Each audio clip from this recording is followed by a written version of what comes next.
no matter how you go about it. Mazi Ogechukwu Nkere, Omale Chanwoke, the Biafran Republic Government and Exile Finance Minister, is humbly campaigning for global Biafran financial support for the purpose of Finland Convention, Biafran Defense Forces, and redeclaration-related activities. I appreciate all Biafrans who have been supporting our liberation movement. I also urge everyone to massively support more than ever, especially in these critical times. Oh, my fellow lovely great Biafrans, let's come together and support our Prime Minister, Mazi Simon Ekpa, who is currently working tirelessly to hand over our freedom to us this year, 2024.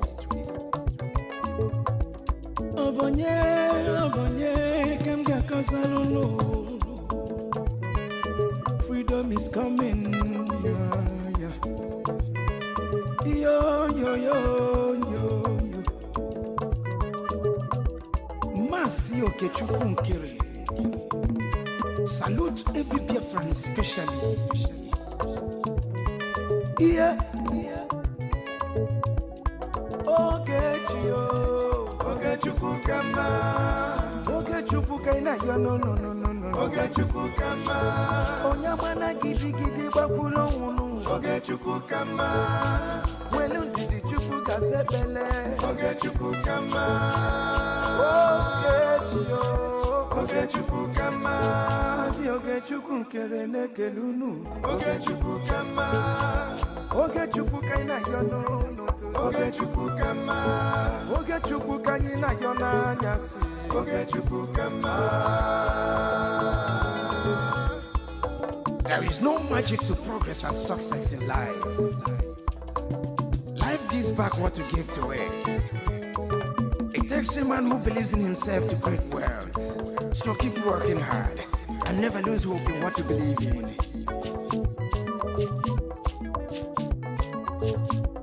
Ayakata. Life is not easy. Sigh. Make it take and judge. I want to use this special opportunity to recognize great Dim Odumegwu. I can't also forget General Philip Effiong, Okama Daloso, Kamchetakwa men underground, Umoma Kubigwe, Anyina Fuakolunu, Airborne. De facto government in homeland, a special recognition to every Biafran who have been supporting from day one. May Elohim continue to flourish in your different endeavors. He says, Mazina Degano, Ohamadike, one of Biafra, Egadi. The Prime Minister, Obatobie, Ogechukwu Nkere Simukelekio, Mukoma, Ogechukwu kama, Ogechukwu kaina yo no. Ogechukwu kama, Onyamana gidi bakulo unu. Ogechukwu kama, Welu didi chukwu kasebele. Ogechukwu kama, Ogechukwu kama. Mama biko yo bolisa. Ogechukwu kama. Ogechukwu kaina yo no. Ogechukwu kama. Ogechukwu kanyina yo na nyasi. Ogechukwu kama.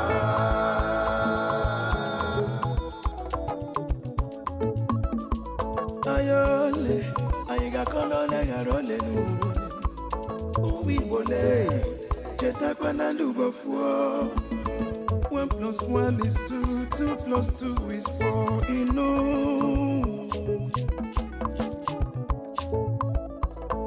Onye puru chi uzo akwa no. Joy. Don't give up. One day It's so close. It's so close. Ogechukukama. Never you give up, no, no, no. Ogechukukama. Believe in your dreams, brother. Ogechukukama. Never you say no, no, no, no. Ogechukukama. Ogechukukama. Ogechukukama. Never you down your faith, no, no. Ogechukukama. Keep your head up, keep on fighting. Ogechukukama. Oyabala, oyabala, Ogechukukama. A big shout out to Mazi Ogechukukere.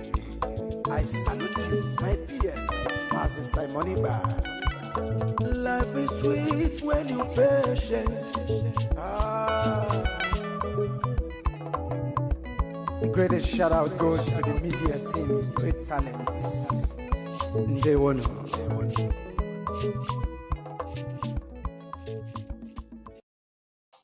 We have three ex-former presidents of Nigeria. They all said Nigeria is a mere geographical expression that is never a country, that the British government trying to make it work, but the people are not united. It's not working. Tafawa Balawa said it, Nnamdi Azikiwe, former president, said it, former President Goodluck Jonathan. They all acknowledge that Nigeria is not a country. Why are we forcing these people to be together? Why they are different people? So we urge EU to do the right thing. Thank you very much. Thanks a lot. And this was my interview with the Prime Minister in exile of the Biafra Republic, a powerful personality who calls the European Union and the United States of America to recognize the Biafra Republic, to stop the genocide against Christians in Nigeria. And ex-Nigeria is the much better way for the world, much better, of course, for the Biafra people and for the Christians in Nigeria. It will be a stable partner for trade and for security and for prosperity for the Biafran people and as well for the free world. And I thank you very much, Mr. Prime Minister. And also let me say that I will continue my fight towards freedom for Biafra. Okay. And it's a big honor that you have been joining our show. Thank you very much. I just want to remind the EU as well that the Gulf of Guinea is in Biafran territory.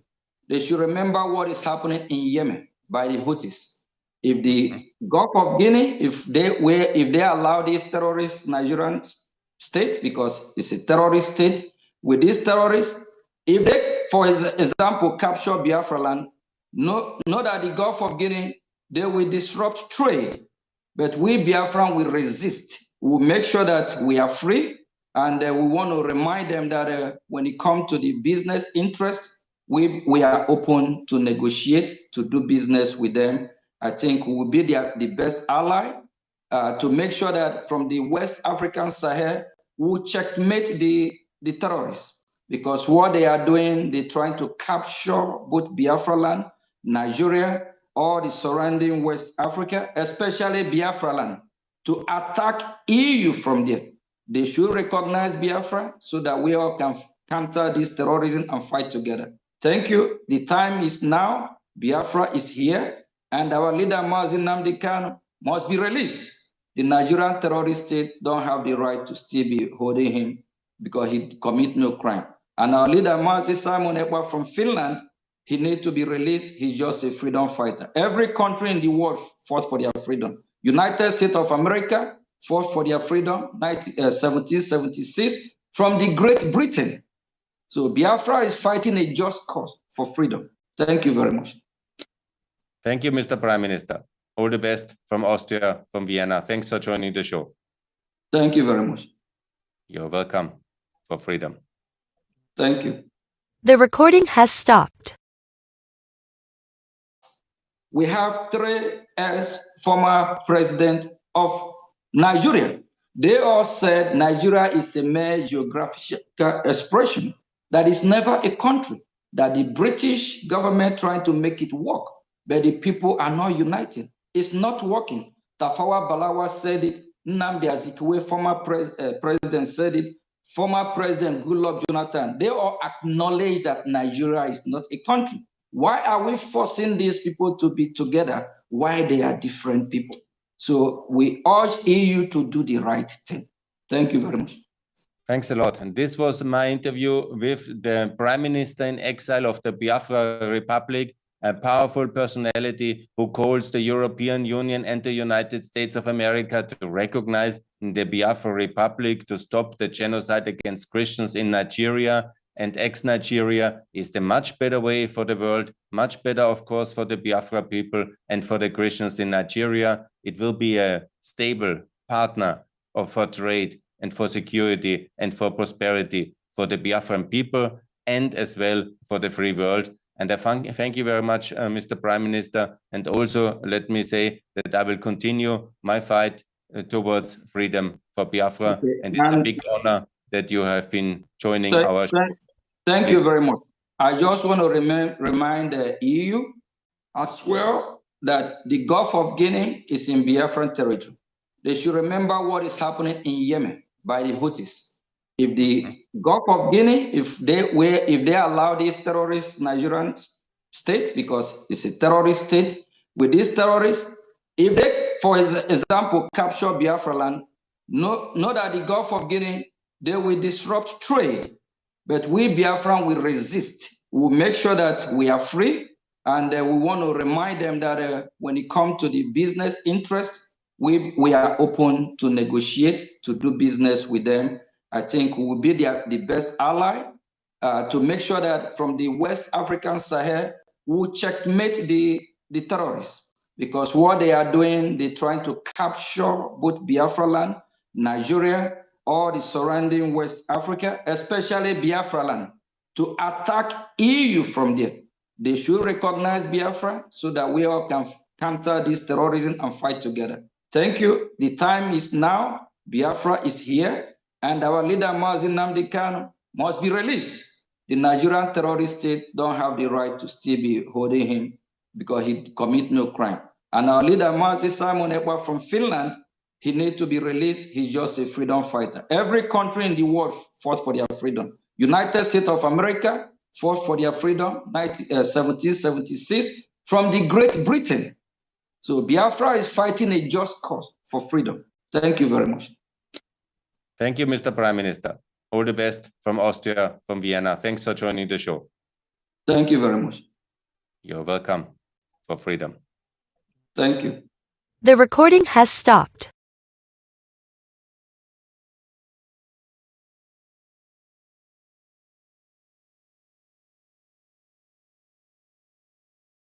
Anywhere in Biafra land we confront Fulani terrorists, we shall meet them head on. We know that they are part of the police and the army. Danjuma himself, General T.Y. Danjuma himself, testified before the British Parliament that the army of Nigeria and the police are colluding in the conquest of indigenous populations in Nigeria. And we are no exception to that very horrible and sinister conspiracy. The police we have in our land are terrorists in uniform. The army we have in Biafra land are basically terrorists. They are there to aid and to support Fulani Janjaweed advancement to the Atlantic Ocean. And we are there to stop them. And we are stopping them and will continue to stop them. A few days ago, as I said, we embedded our men and women of the Northern Command of Eastern Security Network. When we said Northern Command, people were confused. Biafra land is a nation. We have Northern Biafra, we have Central, we have the South, which is the coastal region, we have the East, and we have the West. When I talk about the Northern Command, I'm talking about the northern part of Biafra land, which incidentally starts from Benue State. So we are right to be there. If you don't want us to be in Benue State, quietly go back to Abuja and appeal to them. Tell them to release Igbo people in Benue and carve them back into Ebonyi State, where they should belong, or Enugu State, as the case may be. Therefore, anybody, you know, one thing about Nigeria is that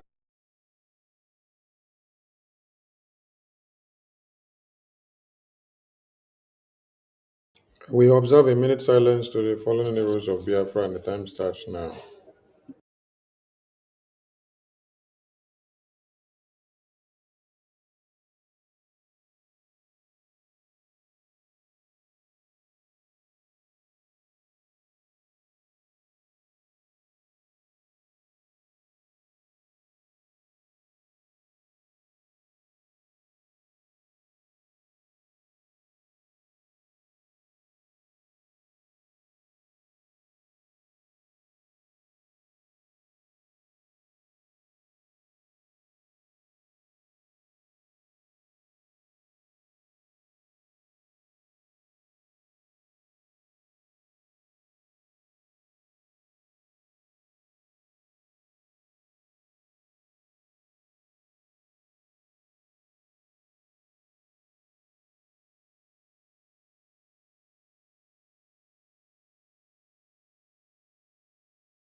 We mourn our heroes past, we celebrate our heroes living and the dead, our babies, women, and children that have been slaughtered. We salute all of them as we continue to keep the flag flying above sea level. It's a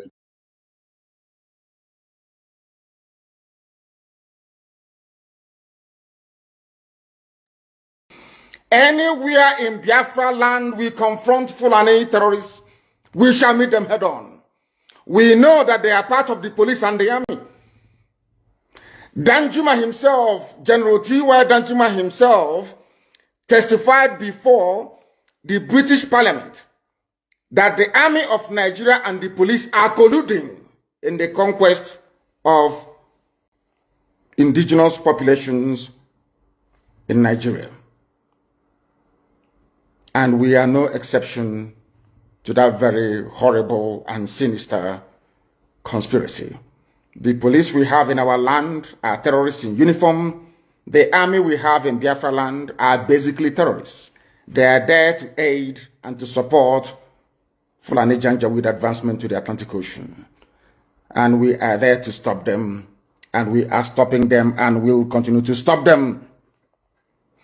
A few days ago, as I said, we embedded our men and women of the Northern Command of Eastern Security Network. When we said Northern Command, people were confused. Biafra land is a nation. We have Northern Biafra, we have Central, we have the South, which is the coastal region, we have the East, and we have the West. When I talk about the Northern Command, I'm talking about the northern part of Biafra land, which incidentally starts from Benue State. So we are right to be there. If you don't want us to be in Benue State, quietly go back to Abuja and appeal to them. Tell them to release Igbo people in Benue and carve them back into Ebonyi State, where they should belong, or Enugu State, as the case may be. Therefore, anybody, one thing about Nigeria is that anywhere in Biafra land we confront Fulani terrorists, we shall meet them head on. We know that they are part of the police and the army. Danjuma himself, General T.Y. Danjuma himself, testified before the British Parliament that the army of Nigeria and the police are colluding in the conquest of indigenous populations in Nigeria. And we are no exception to that very horrible and sinister conspiracy. The police we have in our land are terrorists in uniform. The army we have in Biafra land are basically terrorists. They are there to aid and to support Fulani Janjaweed advancement to the Atlantic Ocean. And we are there to stop them, and we are stopping them and will continue to stop them. A few days ago, as I said, we embedded our men and women of the Northern Command of Eastern Security Network. When we said Northern Command, people were confused. Biafra land is a nation. We have Northern Biafra, we have Central, we have the South, which is the coastal region, we have the East, and we have the West. When I talk about the Northern Command, I'm talking about the northern part of Biafra land, which incidentally starts from Benue State. So we are right to be there. If you don't want us to be in Benue State, quietly go back to Abuja and appeal to them. Tell them to release Igbo people in Benue and carve them back into Ebonyi State, where they should belong, or Enugu State, as the case may be. Therefore, anybody, one thing about Nigeria is that anywhere in Biafra land we confront Fulani terrorists, we shall meet them head on. We know that they are part of the police and the army. Danjuma himself, General T.Y. Danjuma himself, testified before the British Parliament that the army of Nigeria and the police are colluding in the conquest of indigenous populations in Nigeria. And we are no exception to that very horrible and sinister conspiracy. The police we have in our land are terrorists in uniform. The army we have in Biafra land are basically terrorists. They are there to aid and to support Fulani Janjaweed advancement to the Atlantic Ocean. And we are there to stop them, and we are stopping them and will continue to stop them. A few days ago, as I said, we embedded our men and women of the Northern Command of Eastern Security Network. When we said Northern Command, people were confused. Biafra land is a nation. We have Northern Biafra, we have Central, we have the South, which is the coastal region, we have the East, and we have the West. When I talk about the Northern Command, I'm talking about the northern part of Biafra land, which incidentally starts from Benue State. So we are right to be there. If you don't want us to be in Benue State, quietly go back to Abuja and appeal to them. Tell them to release Igbo people in Benue and carve them back into Ebonyi State, where they should belong, or Enugu State, as the case may be.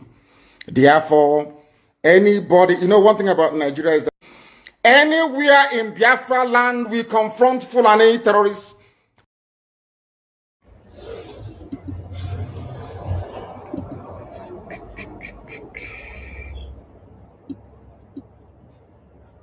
Ndewo. It seemed late, but because of our tight schedule and many other meetings that have been on, we still have to be here. I salute all Biafrans. Yes, and we must continue with the fire of Biafra on the enemies of Biafra. I bring you warm greetings from all over the globe, and I am very happy that we are making progress. And like I said, our enemies will increase. And so, on daily basis, you have to see increase in the ratings of our enemies. Yes, because if you are not doing anything and you're not having results, you cannot be having enemies. Yes.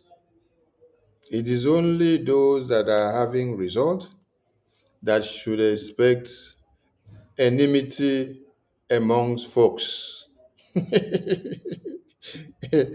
So, I'm very happy to be here. And let me give three boza for Eastern region of Biafra. Boza, boza, boza, boza. Eastern region of Biafra, you guys did noble. And Mazen Nnamdi Kanu was talking about the eastern region, the northern region, the southern region, the central region, the western region of Biafra. When the regional structures of the map were dissected, you see that people that had claimed that they were in IPOB for many years, since 2012, they did not know that Mazen Nnamdi Kanu had ordained, the same way Mazen Nnamdi Kanu had ordained that when it is time, there will come a government, that we will form a government, and that government will be speaking for Biafran people from exile. Many of them did not still know what regional government means or regional structure because they themselves were shouting regional government, that we have turned the BRGI into regional. And they even lied to many of you that the regional structure that we brought out for Biafran people, that is going to destroy Prime Minister in Finland. I asked them a question. What does regional government of Biafran people in the homeland has to do with Simon Ekpa's case in Finland? This was ways and manners of deceiving some of you that don't know much about Biafra structures. But now you can hear Mazen Namdekano telling you, we have northern region of Biafra, that Biafra land is a nation. We have northern region, we have southern region, we have eastern region, we have western region, and we have central region. We were laughing at these fools when they were writing memo, putting Sonny's name, putting Okenkere's name, putting Success' name, putting Good Guy's name, putting all the de facto government official and Biafra Defense Forces names, circulating it on the social media. We were just laughing. Everybody said, hey, Minister of Information, we have to. I say, ignore these people. They are foolish. The day I will bring the video of Mazen Namdekano talking about regional segment of Biafra, they will not have any way to hide their faces. I want to know if you claimed to be follower of Mazen Namdekano, and it then let us know that Biafra land is a nation, and that we have region by region. Then when you came, when the region were unveiled for Biafrans to see, you now say, no, we are working against Biafra, that regions can never come to be. Are you working to see Mazen Namdekano, Tennessee to fulfillment, or you were actually a fool following with blind eye, or you just want to destroy and sabotage everything that he has been working for? So you don't know what regions are. And today, all of them will be talking about that regions now. So Trik Boza for Eastern region of Nigeria again. I don't give another topic. It is now Eastern region of Biafra, because Nigeria dissected all of you and said you are Eastern region of Nigeria. So from that whole Eastern region of Nigeria, Biafra came out. And it is from that whole Eastern region of Nigeria that all the 40 states of Biafra regions now come out. And now you now have 5 regions from this acclaimed Eastern region of Nigeria. They now have a nation, and they now have 5 regions. So do you now understand what is happening? Inside the Eastern region of Nigeria, you have 5 regions, which is of the Biafran regions. So to the Eastern region of Biafra now, 5 Boza for all of you again. Boza, Boza, Boza, Boza, Boza. Yes, you guys rock. And you guys did wonders yesterday. You guys did wonders yesterday in the town hall meeting. Those that work to destroy the town hall meeting and to cancel it because of their selfish interests, they were disgraced. And that is why they must be crying at this time that with all the effort that they put in to cancel or destroy the town hall meeting went in a grand style. And then it was booming, booming, booming, booming. Yes. You could hear announcements of donations coming. You could hear how organized the program was. This is a program that has been planned for over 3 months now. Yes. And then the people that are supposed to organize the program to bring it to the end, decided to be the one to work against the program. You see, when we say that Biafra is a spirit, and also Biafra is not a family business for one person. So by the time you think that without you, Biafra cannot move forward, you make a very big mistake. And this is a very strong warning to all the regional heads and deputies. If you think that because of only you as a regional head in any of the regions of Biafra that you can destroy a town hall meeting, you can wake up one day and sabotage the town hall meeting. You organize a meeting and then cast a vote and say, because of you, because of your displeasure, a town hall meeting will not hold. That means you are very wicked and you don't know what Biafra is all about. Because you're only exercising that vote based on your own personal opinion. You're not reconsidering and remembering that there are Biafra Defense Forces in the bushes that are fighting 247. And majority of these Biafra Defense Forces are your brothers and sisters. And they are fighting to defend Biafra land. And then a town hall meeting where you will raise funds to support them to be able to defend Biafra land. You wake up at the middle of the program, you want to destroy the town hall meeting and to cancel the town hall meeting. If I did not allow Ngozi to destroy the town hall meeting that was held or to be held before the convention in Finland, I did not allow her to destroy it. She moved a motion to destroy that town hall meeting, that town hall meeting will not hold. And I said, no, the town hall meeting must hold because it's not about you. It's about the Biafran people. It's about the Biafra Defense Forces in the homeland. It's about what we are doing in Washington, D.C.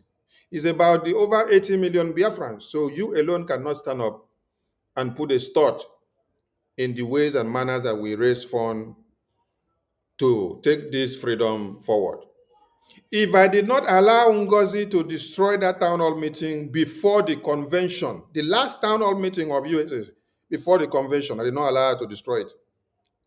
And every town hall meeting that were there, after PM was in prison or detained, all the town hall meetings that were there, Ngozi walked and called a meeting to destroy all those town hall meetings. That town hall meeting will not hold again. Fundraising will not hold.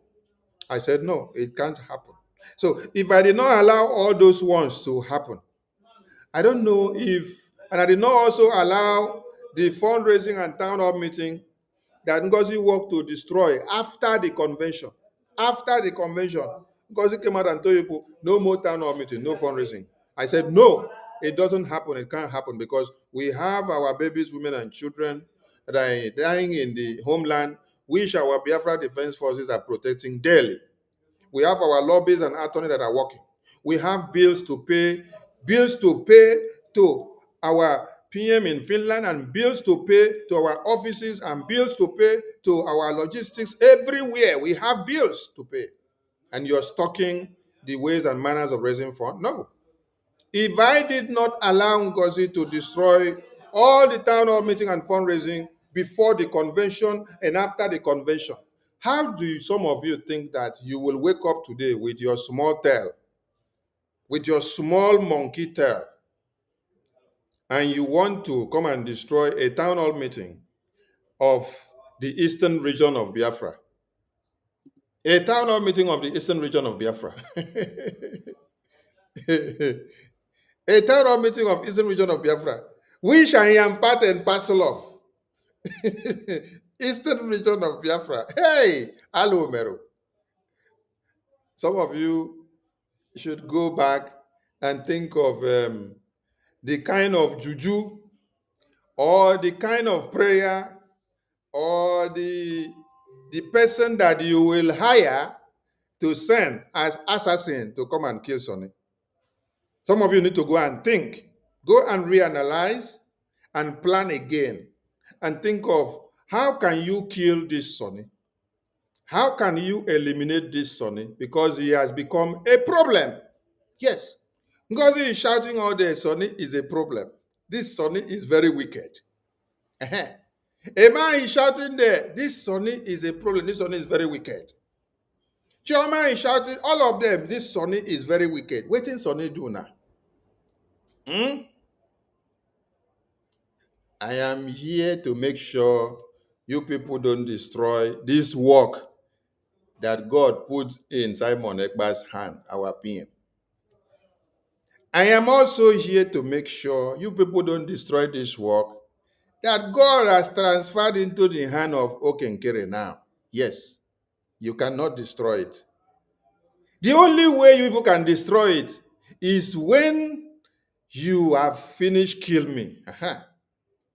If any of you is able to kill me today, open the ground and bury me, disappear me from this earth, kidnap me, that is when you are able to destroy this freedom. But as far as I'm still alive, I go nowhere. I dey here. I know they move 1 inch. Throw the bullet come. The God of Biafra that ordained us to be here will give us the shield of repellent. So as those your nonsense are coming, I saw it before coming. And I anticipate what to do before you all go crazy. You can't destroy any avenue of raising money for us in this very freedom, because we have gone a long way. So if you are head of any of these 5 regions, or you're part and parcel of the executives, and you think that you have been in BRGI cabinet meetings, you record our meeting, you take it to Ima and group and Honorable Fulani, you've been planning on how to sabotage and how to destroy, please, you have made a very big mistake. Because you choose the wrong fight and the wrong person inside the circle. I don't talk too much, but I watch, anticipate, and see where you're going. Then I will set the trap for you to come and fall inside. All of you that plan on how to destroy the Eastern Region Town Hall meeting, I got the message long before that yesterday and the day before yesterday, when all of you were planning it. Yes. And I saw everything that was happening. And I was waiting for all of you to fall into the trap. But APM saved many of you. I set a trap. I set a trap for all of you to fall in. APM saved many of you from that trap. Yes. APM saved many of you from that trap. How did he save many of you from that trap? By coming to come and address your idiosyncrasies. Because the trap I set for you people was to disgrace all of you while we are in public. Yes. I covered everything you people were planning. How you were planning to destroy the town hall meeting, and then later you now go and align with a Fulani and a Choma and Ajare and accountability group of Honorable Fulani. I was setting a trap for all of you to fall in. At APM, save all of you from that trap. Because that trap was to come and open all your nyash inside the town hall meeting, where everybody will be watching that program yesterday.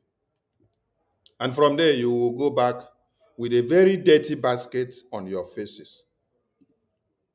And I think God used APM not to allow all of you to be disgraced the way I wanted to disgrace all of you. That is how some of you got saved. This warning goes to every regional head. You see this map that Onyendu talked about, that we have 5 regions. This map did not come out as a coincidence. This dissection of this map did not come out as a coincidence. And this is the same map that was unveiled by our PM with the entire Biafran people. What you saw on this map was the dissection of these maps into regions by regions. According to what? According to how our Onyendu explained to all of us that we have 5 regions, which is what? Northern region, Southern region, Eastern region, Western region, and Central region. And this is a way to be able to bring unity amongst the entire Biafran state. And a situation whereby you are not speaking Igbo, and then you stand up in a meeting and you're telling somebody, what is wrong with these Igbo speaking people, self? That is to show that you did not come here to work on unity. You did not come here to work on unity. We are trying to reunite everybody with this regional map. And then you people are having meeting and bringing connotations like, what is wrong with these Igbo people? It is the same Igbo people that is bringing the money to sponsor this freedom. It is the same Igbo people that have paid the highest price for this freedom. It is the same Igbo people that have taken the front to make sure the sacrifices that we owe of the death outweighs that of the living. It is the same Igbo people that you open the Zoom, you see all of them there in unity. Not minding their locations, they all coming together. But you will have the mind to go and organize meeting and be writing nonsense and say, what is wrong with these Igbo people? Remove the Igbo people and see whether you can make it alone. Remove the Igbo people and see whether you can move an inch. Nigeria is suffering today because of that same terminology. What is wrong with these Igbo people? Biafran people are all Igbos. But when you start using that segregating word in a time when you were sent by the enemy in a meeting where you want to divide the house and to create chaos, when you already have a plan of coming to destroy some things, when you already have a plan of destroying a town hall meeting that has been planned, that is where you're making a mistake.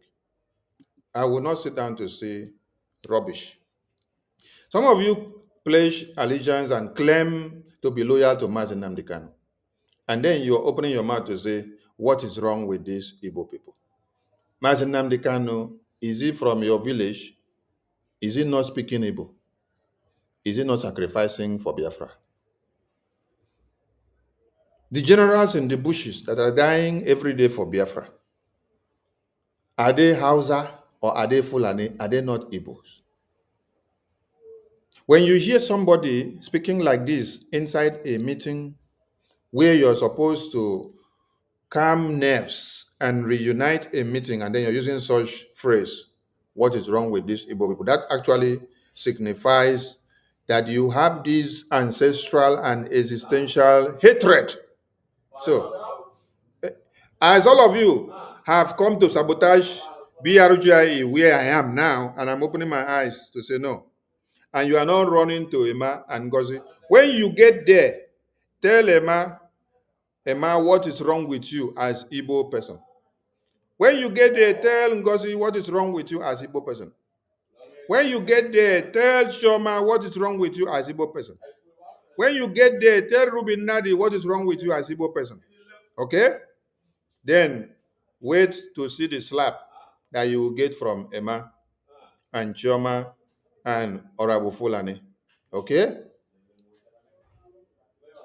If you are a regional head in these 5 regions, be very, very careful. Yes, because we don't wait for anybody at this time. Yes. If we want to carry you along and make your state to become viable, as we are going into the next phase, and you become a problem, you will be dropped. We drop you and then we move on with those that are serious. We drop you and move on with those that have actually understand what this freedom is all about. Until when your brain is reset, you can come and join us later. Mazi Nnamdi Kanu is in prison. Mazi Simon Egba is in prison.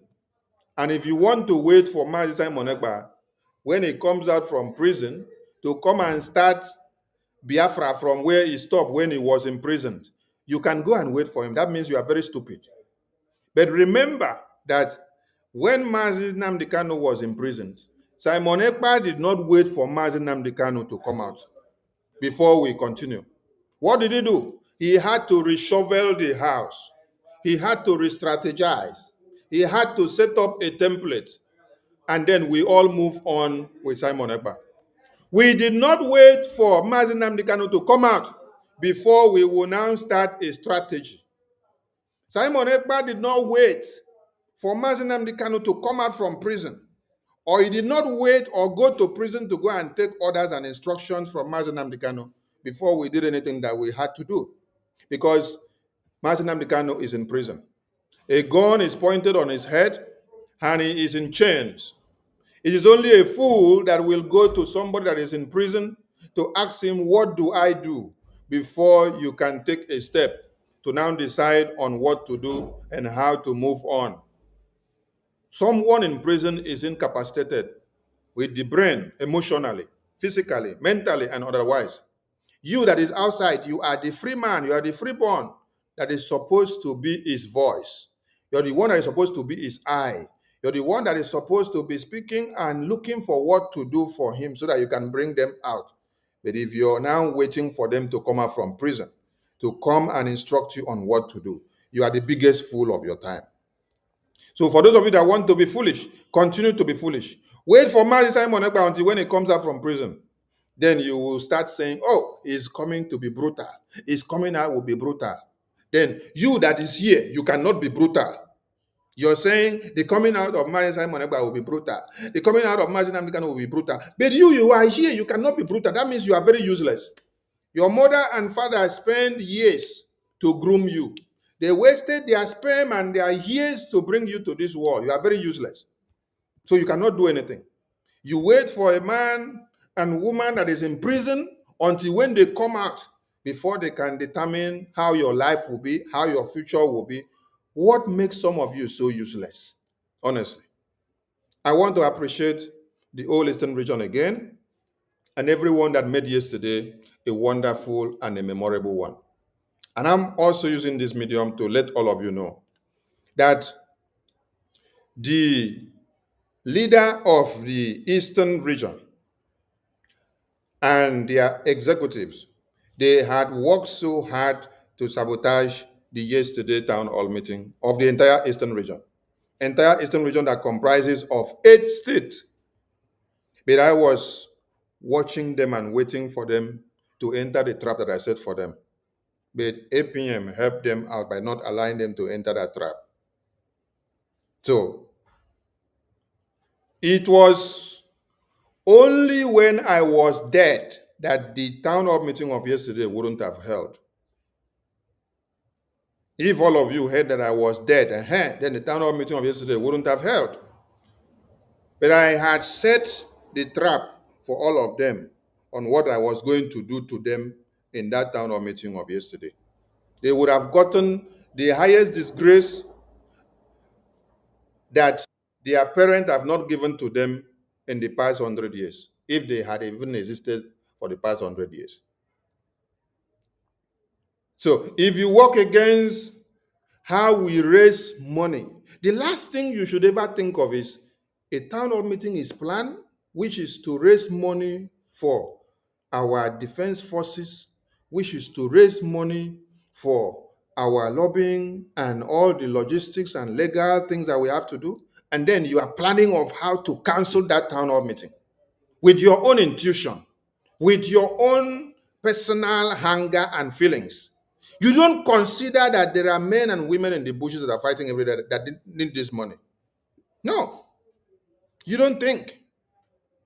All you want is how you feel, because opportunity has availed itself for you to be a leader of the Eastern region and part of the executive of Eastern region. So you now take laws into your hands to be the one to sit down and determine to cancel a town hall meeting, while Sonny is still alive in this government of BRJ. I said this would have only happened if I was dead. Because many of you are making the biggest mistake of your life.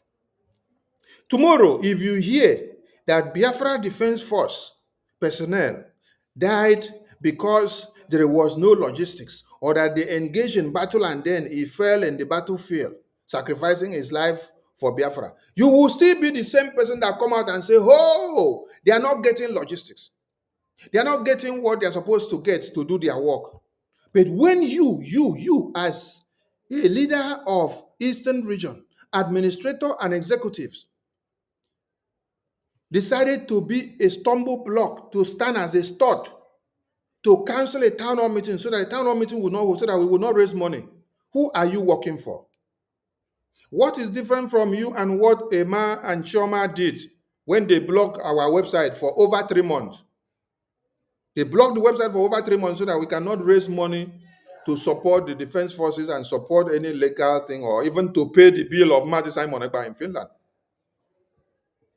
That is why I asked the question. Does Simon know that the same accountability group of Emma, that the same Ngozi Orabu Fulani, that these people block the bank account, block the website, block everywhere and attacking the finance, the same finance that is paying your bill in Finland? Yes. The same finance that we are filing up bill for Finland. How do you expect us to raise the money when you are now supporting the same people that are working against destroying the finance? Tomorrow somebody will hear, oh, the payment of the bills of Finland is delayed. The payment of the bills in Baltimore head office is delayed.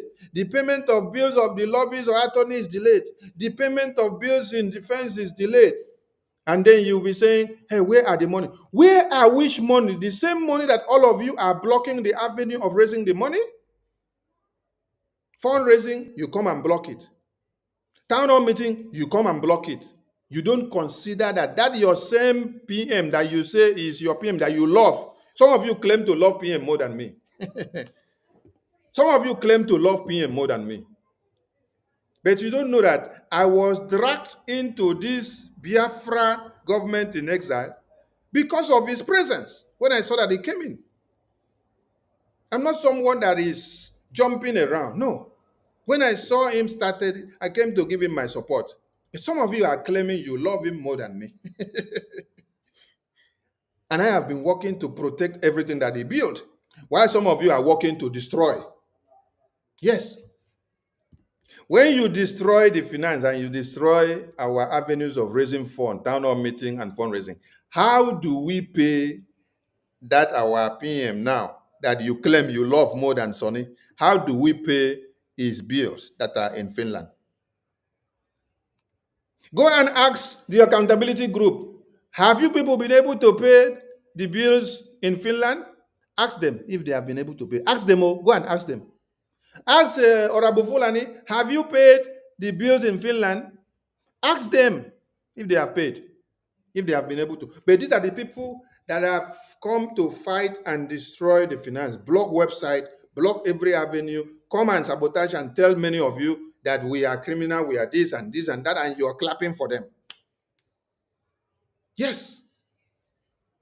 Then later you expect us to remove money from our blockers, or remove money from our nose, or from our eye, or from our head, to now use it to pay bills when you are blocking the avenues of raising the funds.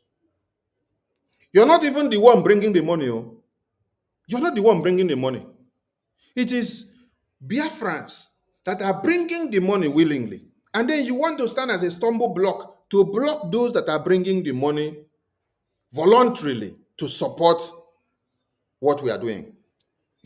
Please, every administrator in all the continent and every representative and heads of regions, please, going forward, be very, very careful and be very, very attentive.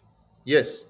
Do not allow Satan to use you to fight the structure that is working, the structure that is giving aid to the Biafra Defense Forces, the structure that is giving aid to our Prime Minister's bills in Finland, the structure that is taking care of our lobbies and our logistics and every bills in America and attorney, the structure that is heading to Washington, D.C., making Nigeria to cry left, right, center.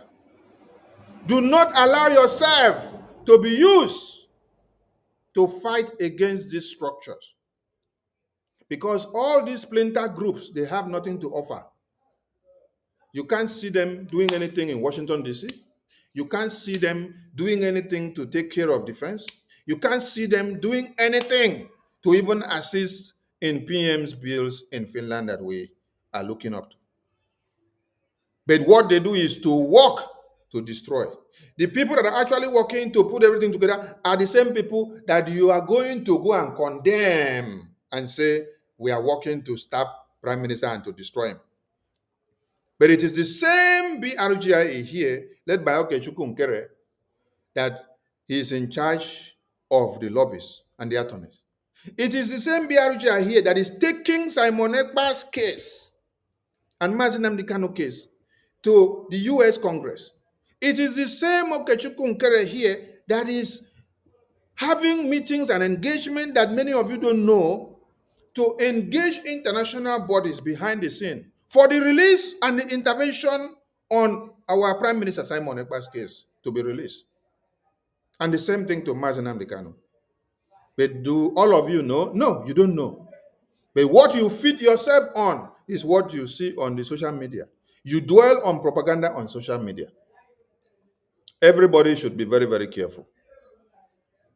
Yes, everybody should be very careful, because we have gone a long way and we don't have time for nonsense. Network. When we said Northern Command, people were confused. Biafra land is a nation. We have Northern Biafra, we have Central, we have the South, which is the coastal region, we have the East, and we have the West. When I talk about the Northern Command, I'm talking about the northern part of Biafra land, which incidentally starts from Benue State. So we are right to be there. If you don't want us to be in Benue State, quietly go back to Abuja and appeal to them. Tell them to release Igbo people in Benue and carve them back into Ebonyi State. We have Northern Biafra, we have Central, we have the South, which is the coastal region, we have the East, and we have the West. When I talk about the Northern Command, I'm talking about the northern part of Biafra land, which incidentally starts from Benue State. So we are right to be there. If you don't want us to be in Benue State, quietly go back to Abuja and appeal to them. Tell them to release Igbo people in Benue and carve them back into Ebonyi State, where they should belong, or Enugu State, as the case may be. Therefore, anybody, one thing about Nigeria is that. Thank you, Nyendo, and thank you to everyone. So, let me explain something here on this very right top. How many of you remember when our Prime Minister was here, after Mazi Nnamdi Kanu was kidnapped? How many of you remember what happened and what was going on? How many of you can remember? It is complete explanation of what is happening here now. Simon Ekpa was busy fighting Nigeria terrorist government, while DOS was busy fighting Simon Ekpa. Yes. And today, APM Kere is busy dealing with Nigeria home and abroad in Washington, D.C., while Honorable Fulani, Ema Accountability, DOS, and Nigeria, they are all fighting Nkere now. Who is the strongest guy here now? But one thing I'm very happy is that All of you are promoting Okenkere now, and you're promoting BRGIA. You're promoting Elias. You're promoting Biafra Republic Government in Exile. You're promoting the achievement that we are doing in Washington, D.C. You see, we love it that Nigerian government are crying about Okenkere now. They are crying about BRGIA, what they have done in Washington, D.C. Accountability Group of Emma are also crying the same cry. Honorable Fulani is crying the same cry. DOS Nigeria are crying the same cry. Wetin me I go talk? Me now as Agbarawa Sani, wetin I go talk be say, I wish to say thank you to all of you for promoting Biafra Republic Government in Exile, and for promoting Okenkere, and for promoting Elias' good work. God bless Nkere and Elias. Yes. Because if Nkere and Elias were not doing something, all of you will not be crying.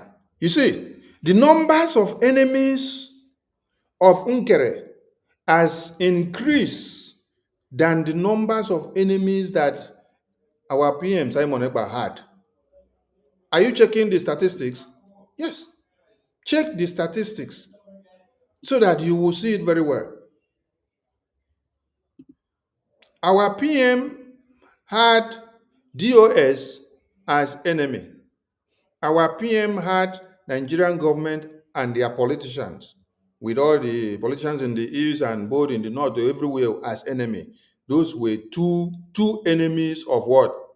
Two enemies of our PM during his term in office. Just two enemies that were well known. And these are the two enemies that wrote this petition to Finland against him. IPOB Nigeria and Nigerian government. They worked together to write a petition against him and send to the European Union. For some of you that did not see this, see it now.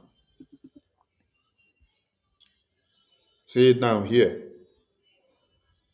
These two enemies that our PM had were the people that made sure they put up a petition to European Commission for them to imprison our Prime Minister. Yes. Kanunta, which is IPOB. Mazinam Kanu wife, which is IPOB. DOS, which is IPOB. What again? Ejiofor, which is Nigerian politician. Plus all the Nigerian politicians group, put them all together. Then, who did they use? They used Bruce Fenn now to do the writing. They used Bruce Fenn to do the writing.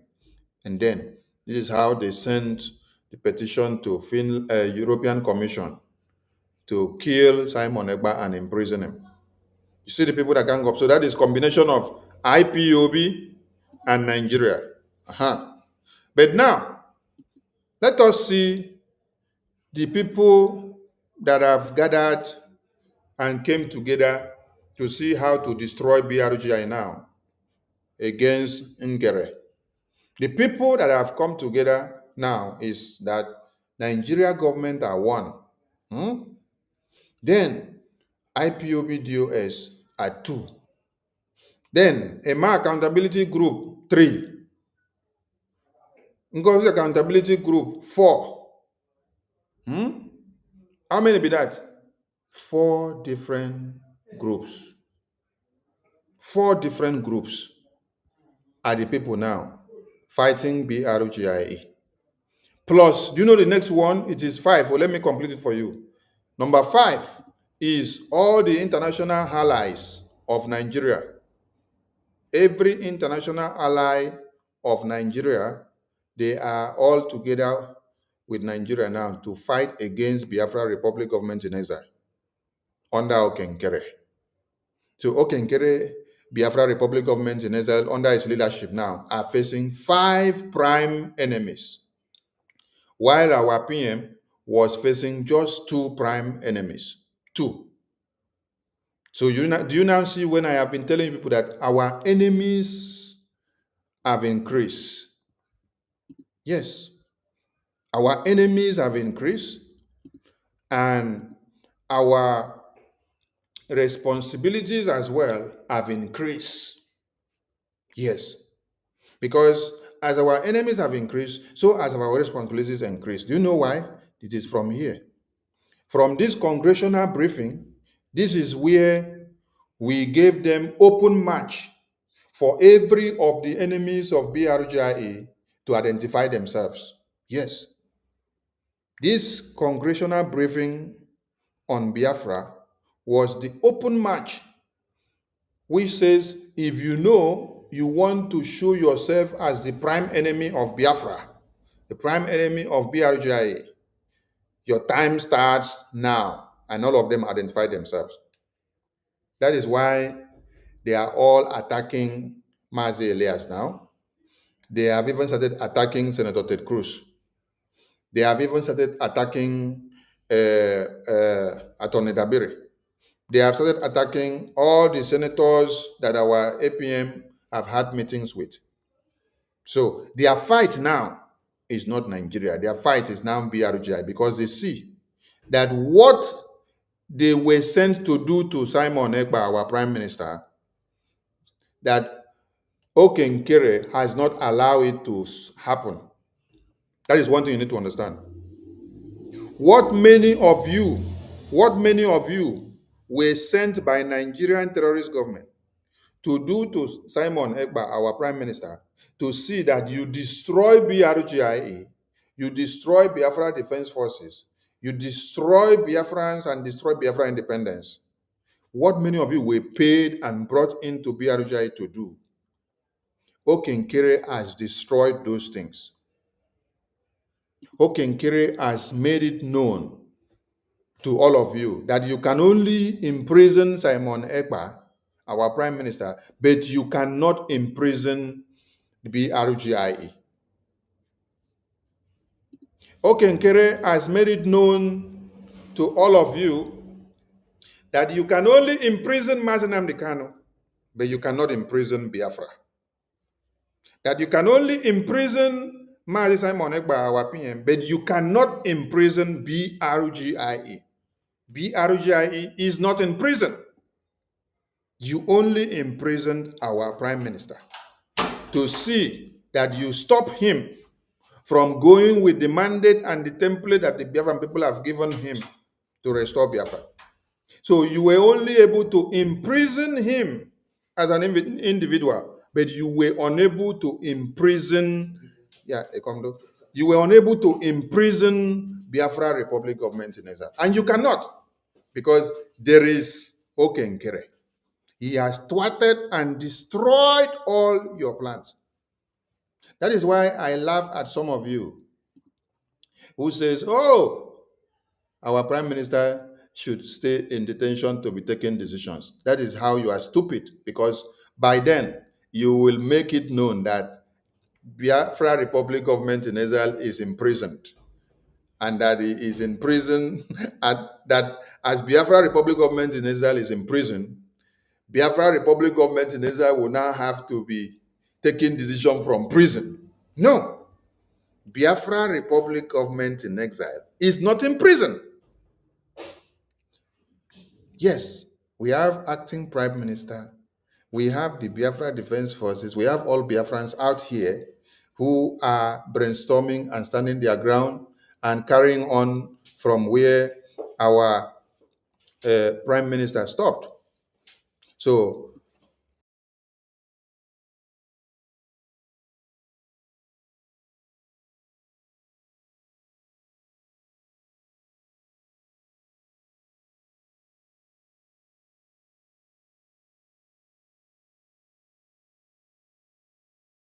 some of you that think that you can destroy BRGI, hey, no. And you can't even destroy our prime minister.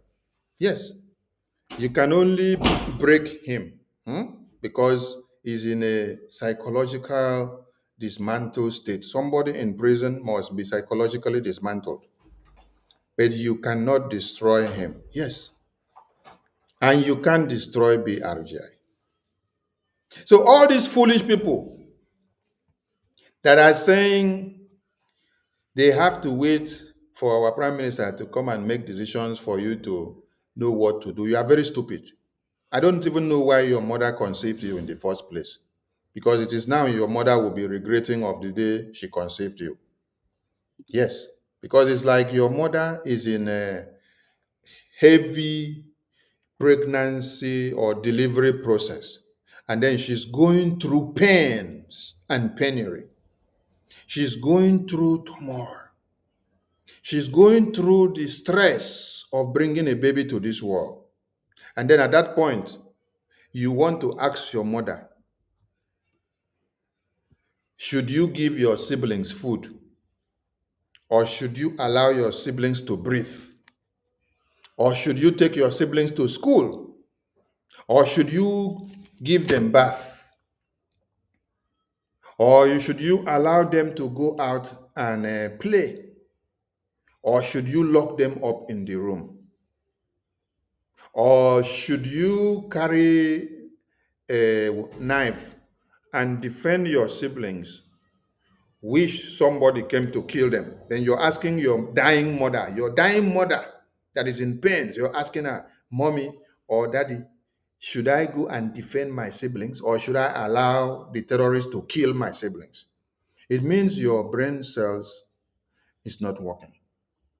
At that very point that your mother or your father is dying, it is that time that your parent will now regret the day they conceived you, because you have become very useless.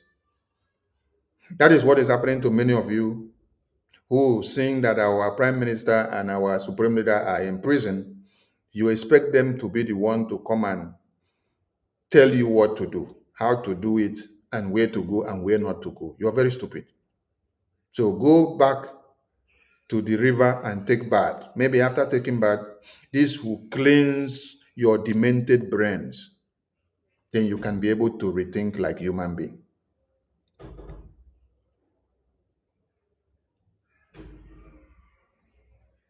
Many of you were sent down to Biafra Republic government in exile as spies. And many of you were sent just to see that you destroy the good works that Simon Ekpa, Prime Minister, put on the table. Many of you were not here to do anything good. Many of you were here to see that how far he has gone, you will hold his leg and drag him back. So when opportunity availed itself, you all align with the enemy and supply all evidences against him, and they use it against him. Then now, you now see that with that, Ngozi came out as a mad woman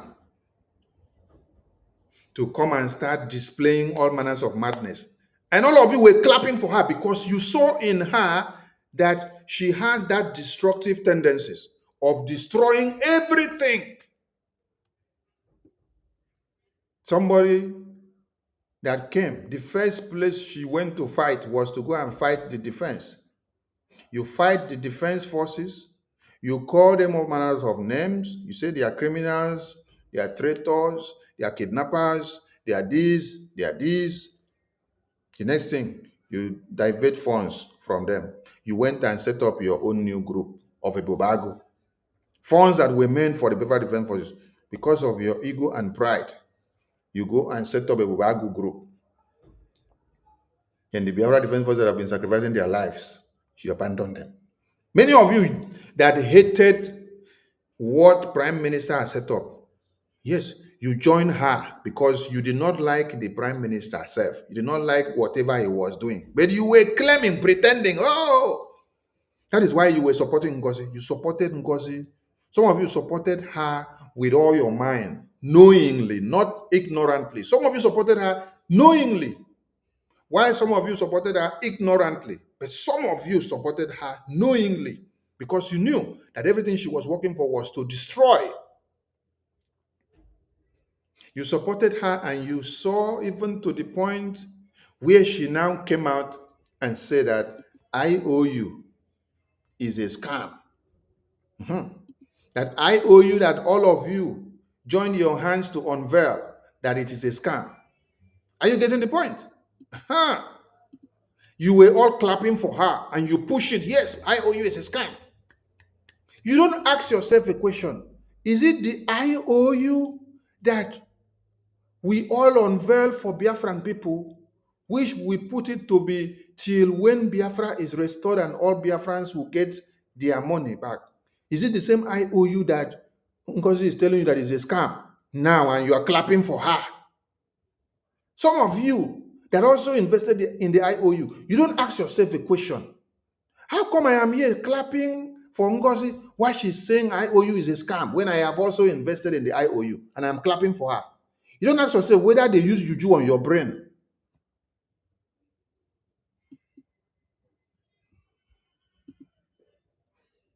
Did it stop there? He didn't stop there. Even your ID card, your international ID card, that the Biafran government approved with all the security features that you have to go through the Jumio system and everything is standardized. She came, sabotage it, and then turn it to Zoom verification. Zoom, social media verification. And you were all clapping for her. You clap for her. The next thing is that she will now go and bring bank account, post it on social media. Most especially bank account of Biafrans in the homeland and in Nigeria. Post it on social media and tell all of you, go and put money there. This is the same person that was posting Touch Bank, the Islamic bank account for all of you to go and put money. And you were all clapping for her. Today, those Touch Bank account is the account that you see that they are using to fund the Boko Haram terrorists that are killing you and killing Christians and committing the genocide today. That is the account that she brought for you. And I was here exposing it. You did not take me serious. You took me as your enemy. You were all clapping for her and working with her. Touch Bank account. Working to kill all Christians.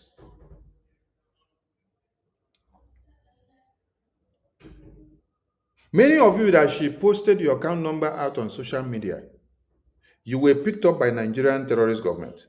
She came out and announced it and wrote it on social media for you and said, oh, Nduka Ibele was picked up by Nigerian terrorist government with over 10 hillocks and with many dogs and many DSS. And then she came back and told many of you that you should go and contribute money to go and bail Nduka Ibele. When she brought Nduka Ibele's phone number, account number, and put it on social media, and she even made the account to be a joint account, one Fulani man with Nduka Ibele. All of you were clapping for her. And when Nduka Ibele was picked up, she announced to you, till today, you don't ask her where is Nduka Ibele. Dead and gone.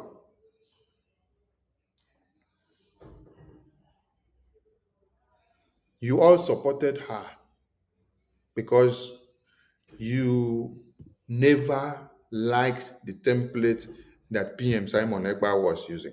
So when you saw any opportunity, you never liked the way he was disciplining some of you without looking your faces. And when it was now time for you to see opportunity to destroy everything, you align with who was destroying. You help her to destroy. Destroy.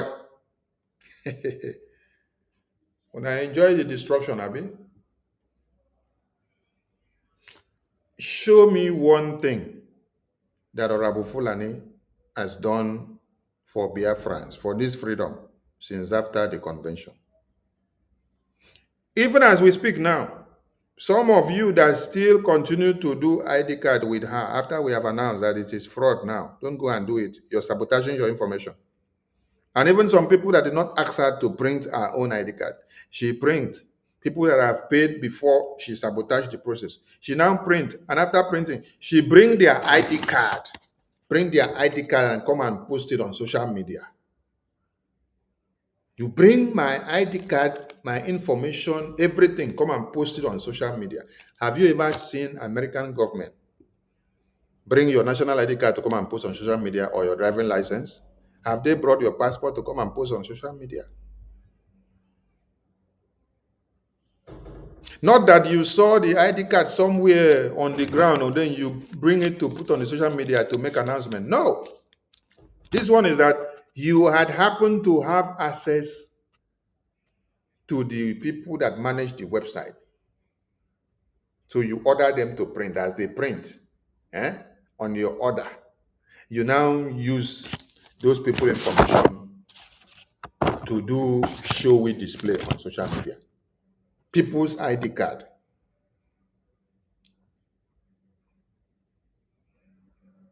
All of you clapping for Rabo Fulani. Can you show us what she has done and achieved for you? Let us even ask a question. Where is our survivor whistle?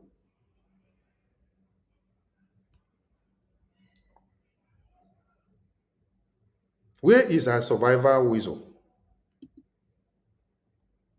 Where is our survivor whistle? Yes, where is our survivor whistle? Because she gave you people survivor whistle to blow. The middle belt have blown survivor whistle, and then the Boko Haram terrorists still kill them.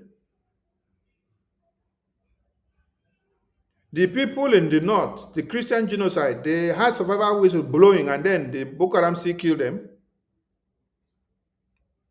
Have you all finished blowing survivor whistle of Ngozi? Mad people everywhere. And she also told you people she's bringing Delta Airline to pack all of you to Nigeria. We are in November. Please, you guys should go and tap her and wake her up and ask her, where is the Delta Airline that you said would take us to Nigeria? Because you are missing a trip to Nigeria. This Yochi. I said that our Prime Minister, Simon Ekpa, had two prime enemies, DOS in diaspora and one Nigeria working together with DOS.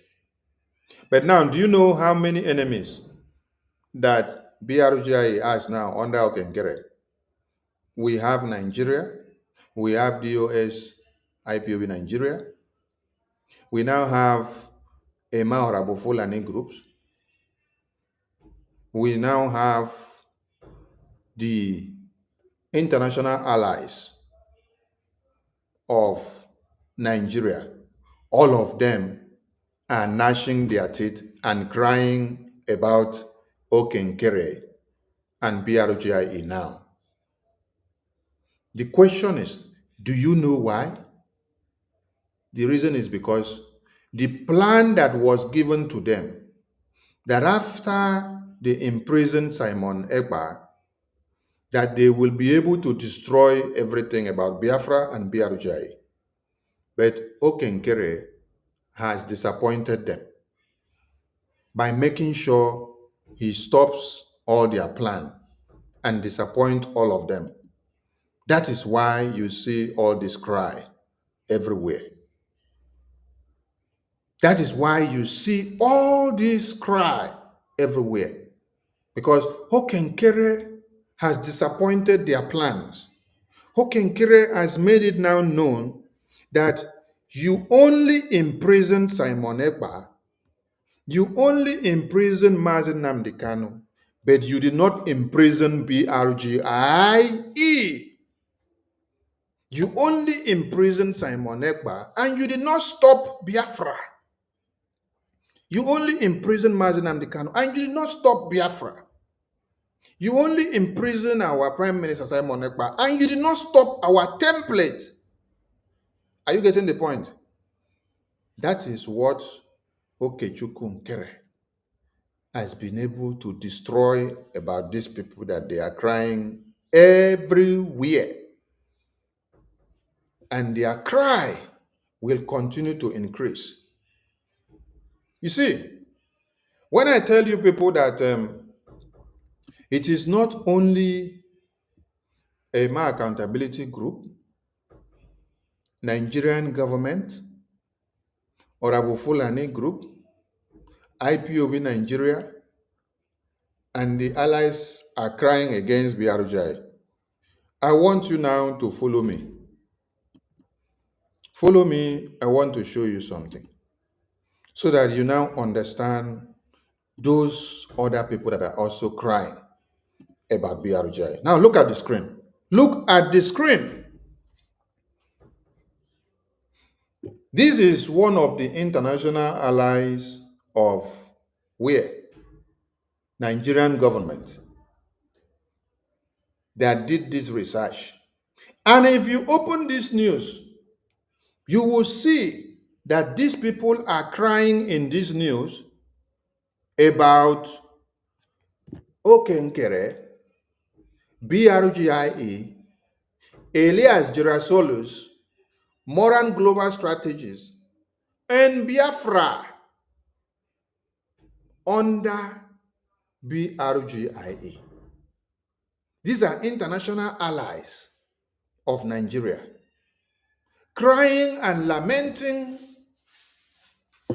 and complaining of the activism of Moran Global Strategies that is working for Biafra Republic government in exile. They went on to say that the US lobbying group is pushing destabilization in Africa.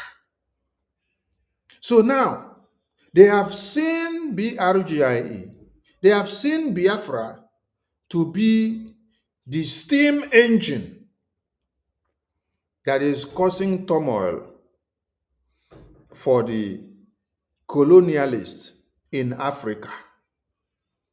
They have seen that Ibrahim Traore and the Mali coup juntas and the Niger coup juntas, they took their stand to stand for their countries and to kick out the asses of the colonialists. But that did not make noise like what is happening now. Mind you, these are sovereign countries. Mali is a sovereign country. Niger is a sovereign country. Burkina Faso is a sovereign country. Their news is supposed to spark the entire world and any other thing. But Biafra government in exile is not a sovereign country. It's a legal entity that is fighting to bring Biafra to be. And Moran Global Strategies is representing this Biafra Republic government in exile. And then you are seeing top think tank groups and media houses and government from UK complaining about what Moran Global Strategies is doing with Biafra Republic government in exile against Nigeria.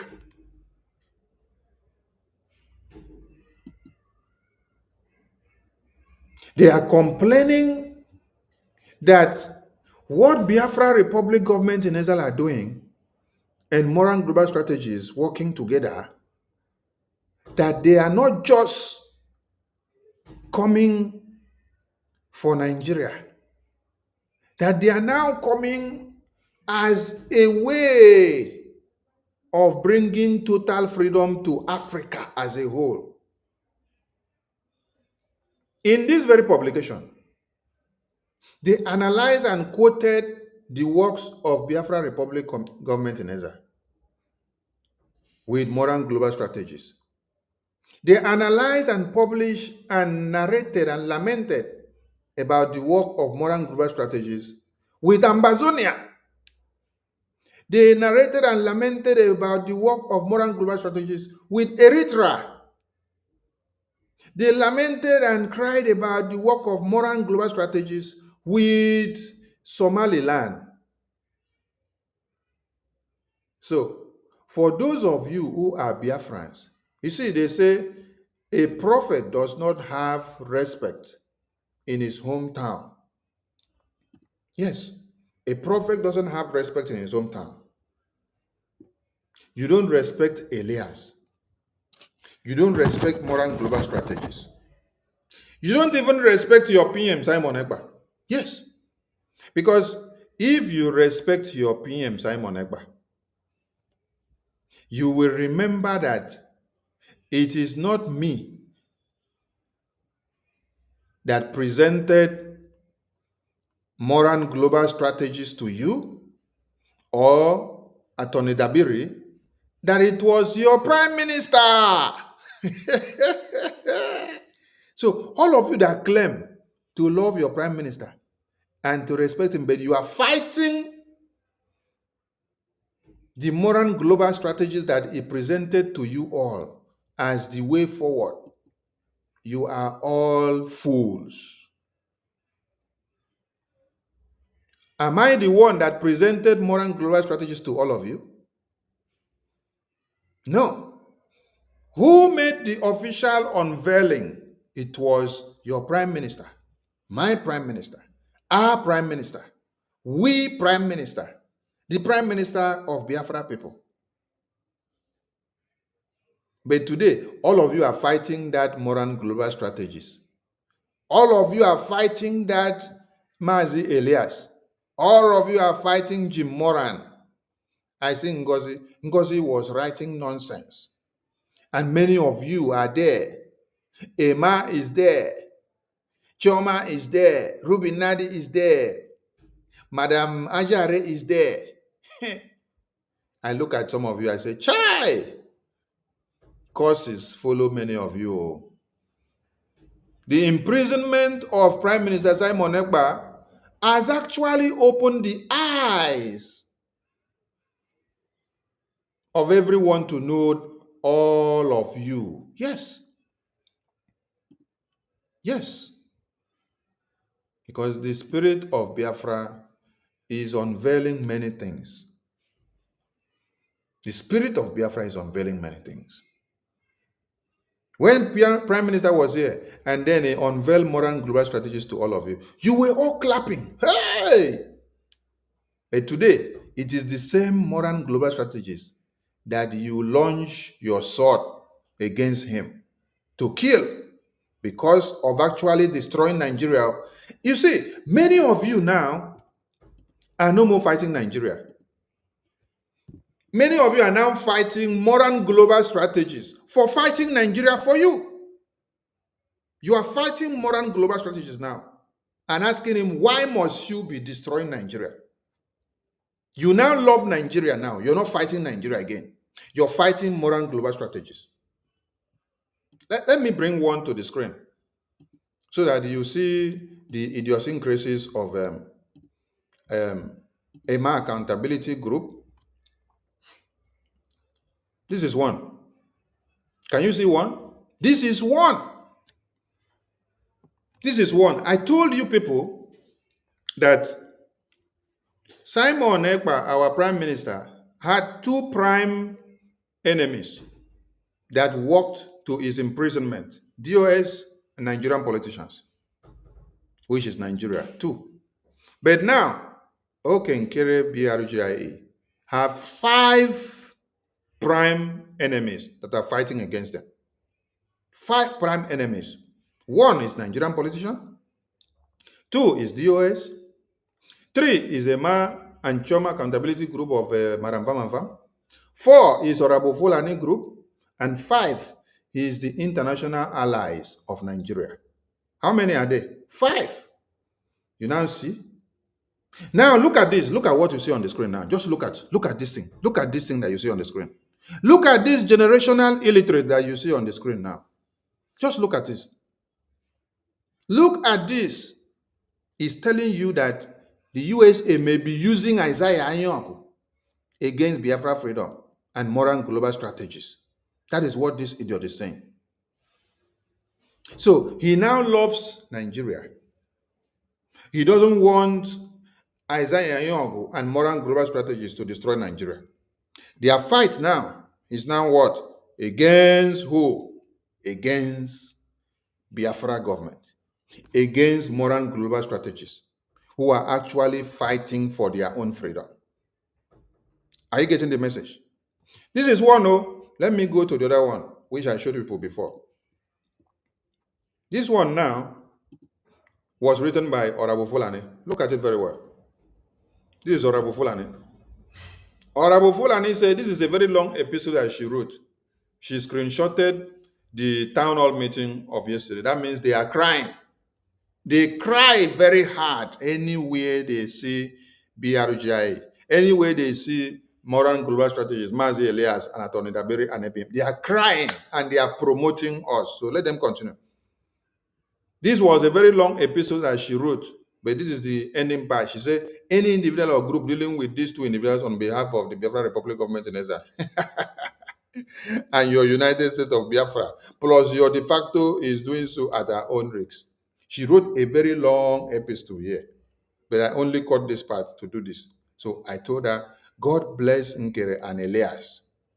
You see, that is the level of the cry that you see.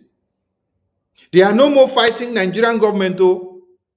The fight now is the moral global strategies that your prime minister, my prime minister, our prime minister, we prime minister, dear prime minister, brought for us. You see? So now, I want all of you to go and ask the question now. Why are the people that claim to be working with Simon Ekpa before now fighting moral global strategies that is actually working to destroy Nigeria for Biafra independence? Is it that they were not all real or they never wanted Biafra?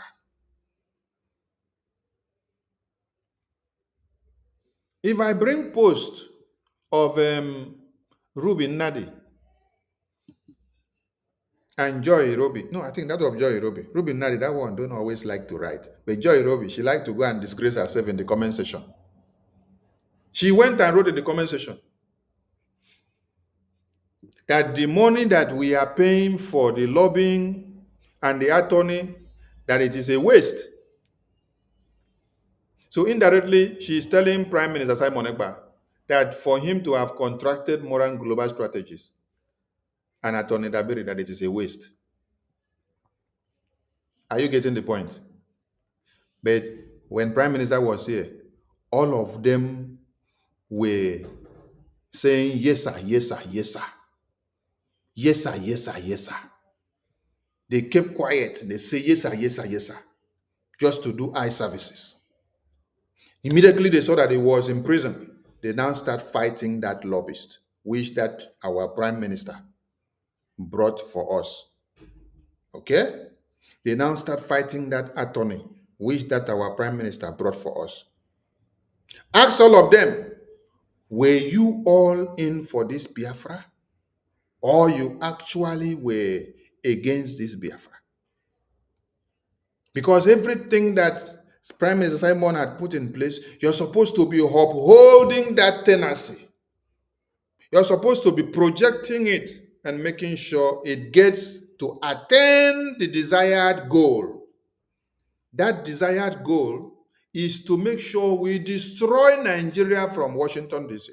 And that is what Moran Global Strategies and Attorney Dabiri is helping us to do in Washington, D.C. And we are doing it and we are getting the result. An international community are crying about the result that we are getting. They are giving us kudos for the result that we are getting. They are complaining of our extra woto of how we are doing it. But the people that actually had claimed to be working with Prime Minister Simon Ekpa, those are the people that are now standing up to fight these Moran Global Strategies lobbies and Attorney Dabiri now.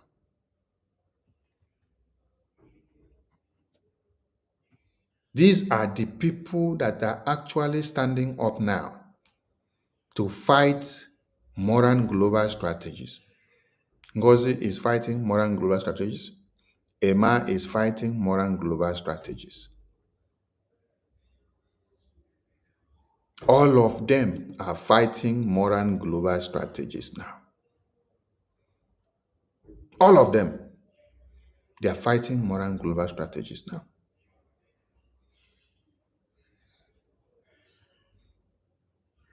Then you should ask them, were you all here for this Biafra? Or you were pretending when Simon Ekpa was here? Because I can't see that Simon Ekpa brought and introduced to all of you Moran Global Strategies, who had made all these meetings possible, who has given us the opportunity to destroy Nigeria from Washington, D.C. And we are yielding result. Not that we are not yielding result. We are yielding result. And you can see the result on the screen. This is international news media. From where? A la Roche publication. For all of you that knows A la Roche publication, please go and check which country does this media house comes from. Go and check the media house and let me know. Which country does this media house come from? And let me know. Then when you come to another publication from another media house, they are still explaining to you the effectiveness of Biafra Republic government in exile and the good work that Moran Global Strategies and Attorney Dabiri is doing with them. And that now takes me down to explaining what is happening today in Nigeria. Today in Nigeria, many of you slept and woke up and saw that they said some military, is it Major General Uba? Major General Uba was assassinated by the Nigerian terrorists in their Sambisa forest or wherever they went. And then in the comment section, somebody was saying, oh, that Uba is a Muslim. And then I laugh. I asked that person, I say, which part of Muslim language or Islamic language is Uba in a name? And the person could not explain. A day before yesterday, when I was here talking, or is it 2 days ago or 3 days ago, I explained something. I said one of the significance of Biafra government in exile successfully placing Nigeria on a country of particular concern that has been done by Donald Trump, that one of the implications of that, wait, I need to close some tabs because it is loading my graphic card. Yeah.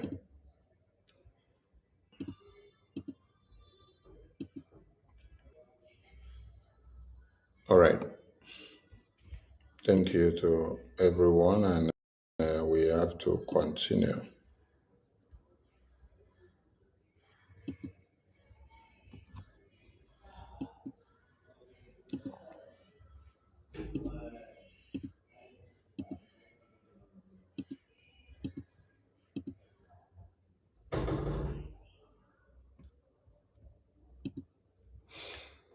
All right, we have to continue, and let me see if I can refresh so that we can have.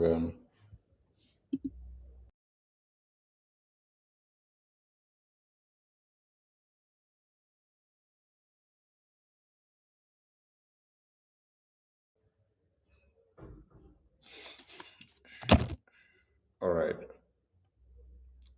Thank you to everyone, and welcome back. A few days ago, I said one of the things that is going to happen to Nigeria now,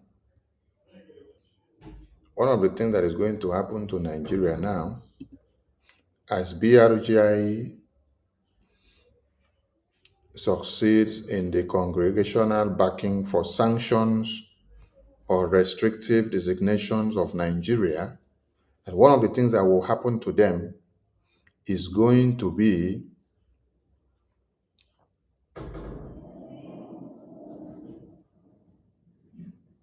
international pressure on their security forces. And another thing is going to be international diplomatic isolations. And another thing that will also happen is credibility damage.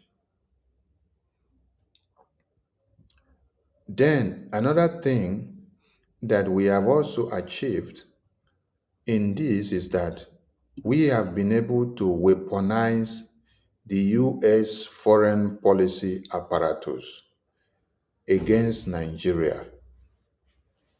And this has translated into what has happened for the past 1 week now. Many of you may not understand some of the intricacies of these things, how it is working. You see, the other point I made, I said international pressure on their security forces or their military formations. You see that Nigerian military formations is shrink now, is in disarray. Yes.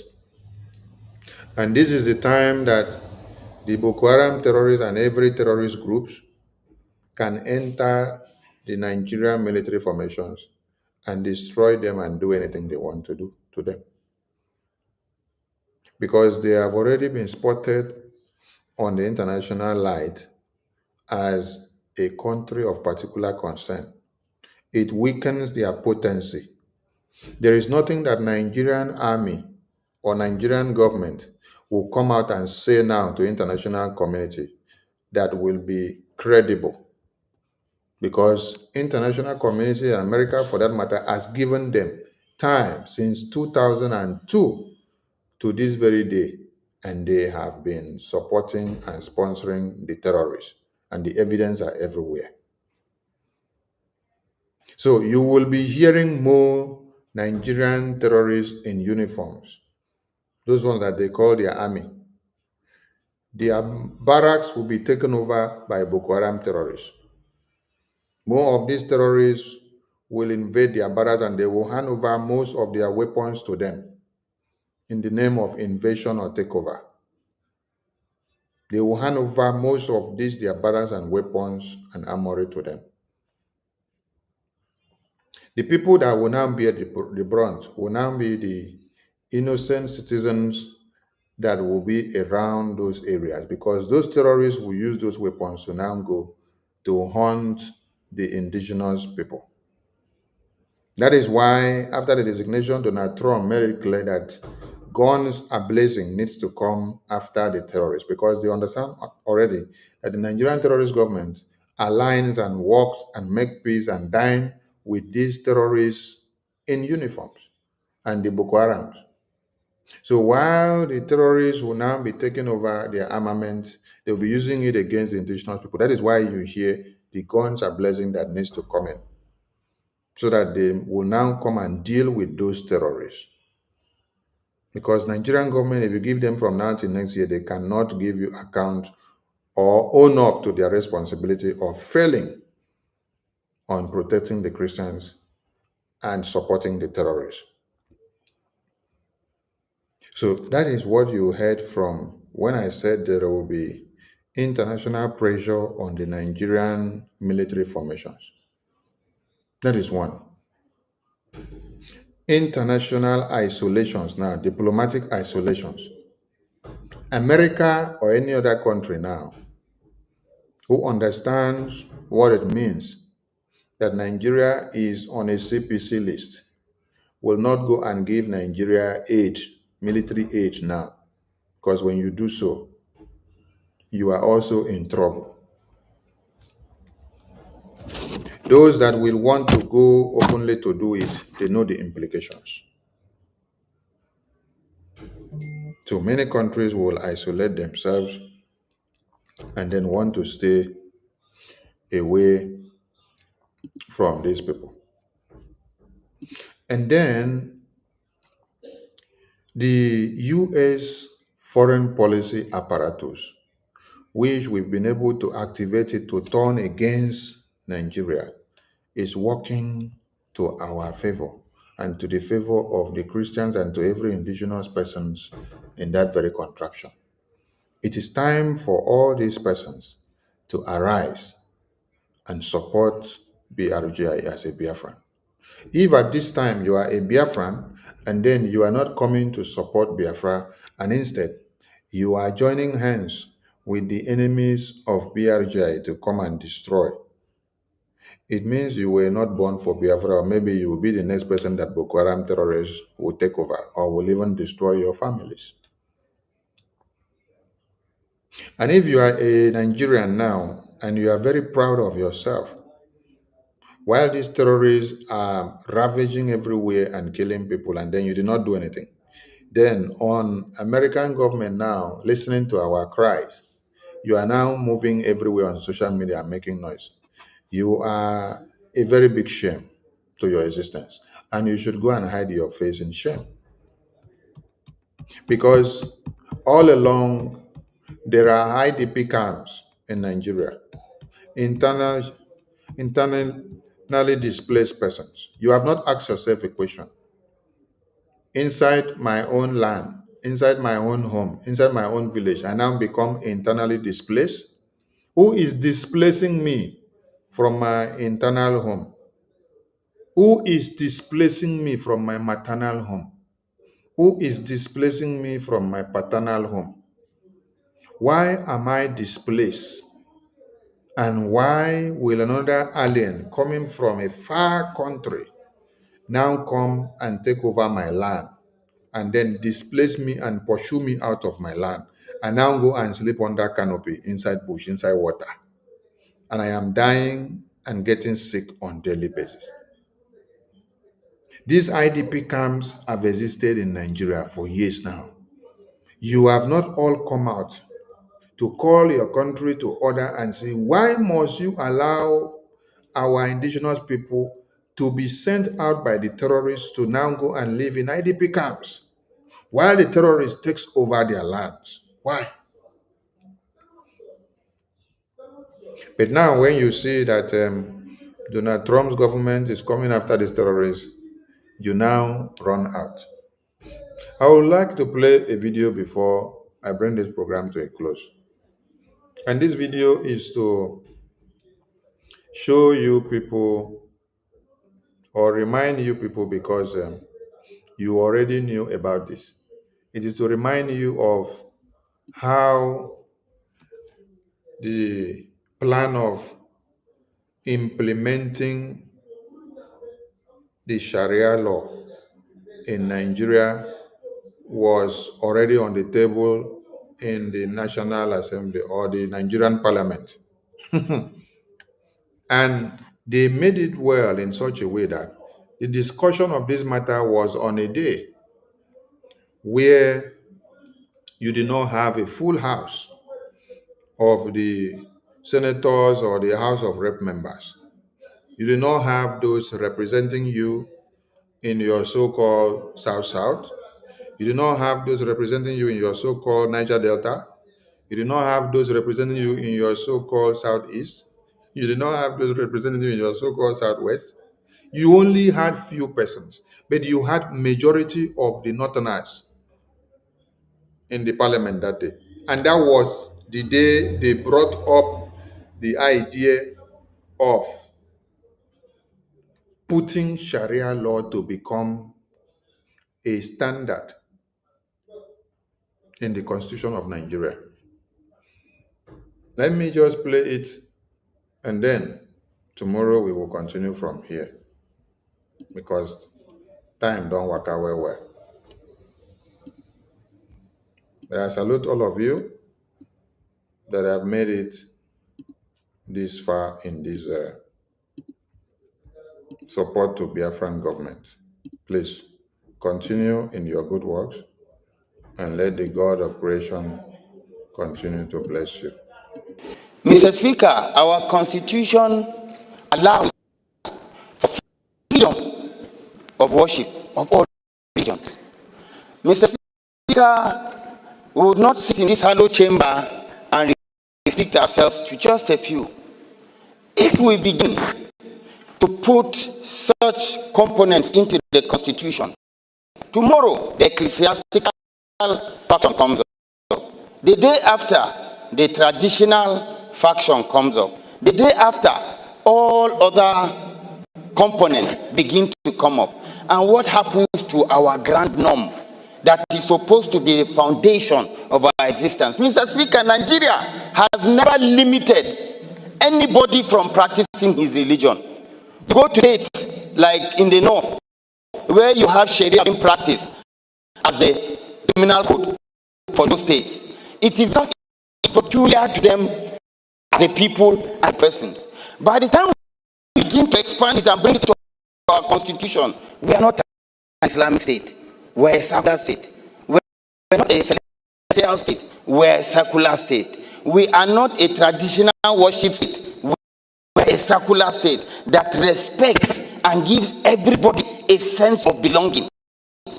We're a nation. We need to be sensitive to the mood and the existence, freedom of speech, freedom of association, to live in happiness, not a scenario whereby there could be some misconceptions. To this end, I wish to crave the indulgence of the sponsor of this bill that he steps it down for more legislative input, and consultation, which would be more in tune with our beliefs and the norms. But I do not believe it is a legislation that should pass for second reading.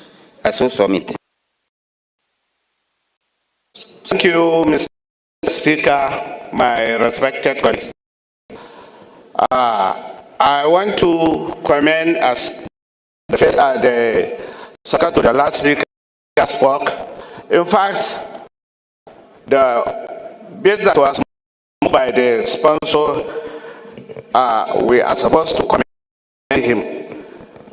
I agree Nigeria is a secular state where we have different opinions, traditions, religion, and what have you. But if you see this motion or this bill, it will help Nigerians to know that these commercial banks, especially Taj Bank and what have you, many people have the perceive that these banks are specifically for Muslim, while it is not.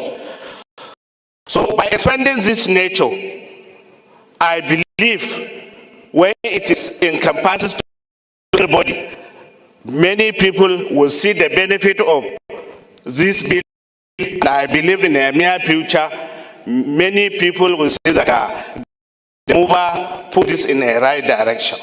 Thank you very much. Honorable Queen.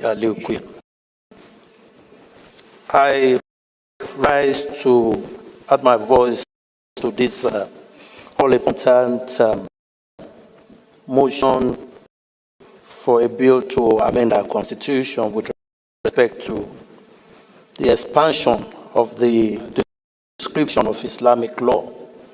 Let me start by saying that the constitution mandates our government that they shall not adopt any religion as a state religion. meaning that Nigeria is a secular state. Number two is the fact that Section 38 is very clear as to the rights given to all Nigerians in terms of choice of religion and how they worship. Section 2 goes further to say that Nigeria is a federation consisting of the federal government and then the state government, giving the states the liberality to adopt whatever kind of law they want to use in governing their people. And that's why we have some states with all this Sharia law and all of that. They are permitted to do it, the state House of Assembly. But the Constitution, as a ground that governs all of us, the traditional institutions, the Obas in the Yoruba land, the Igwe in the East, the Shekiri, the Fulanis, the Hausas, gives us only one right, the right to choose whichever one we want.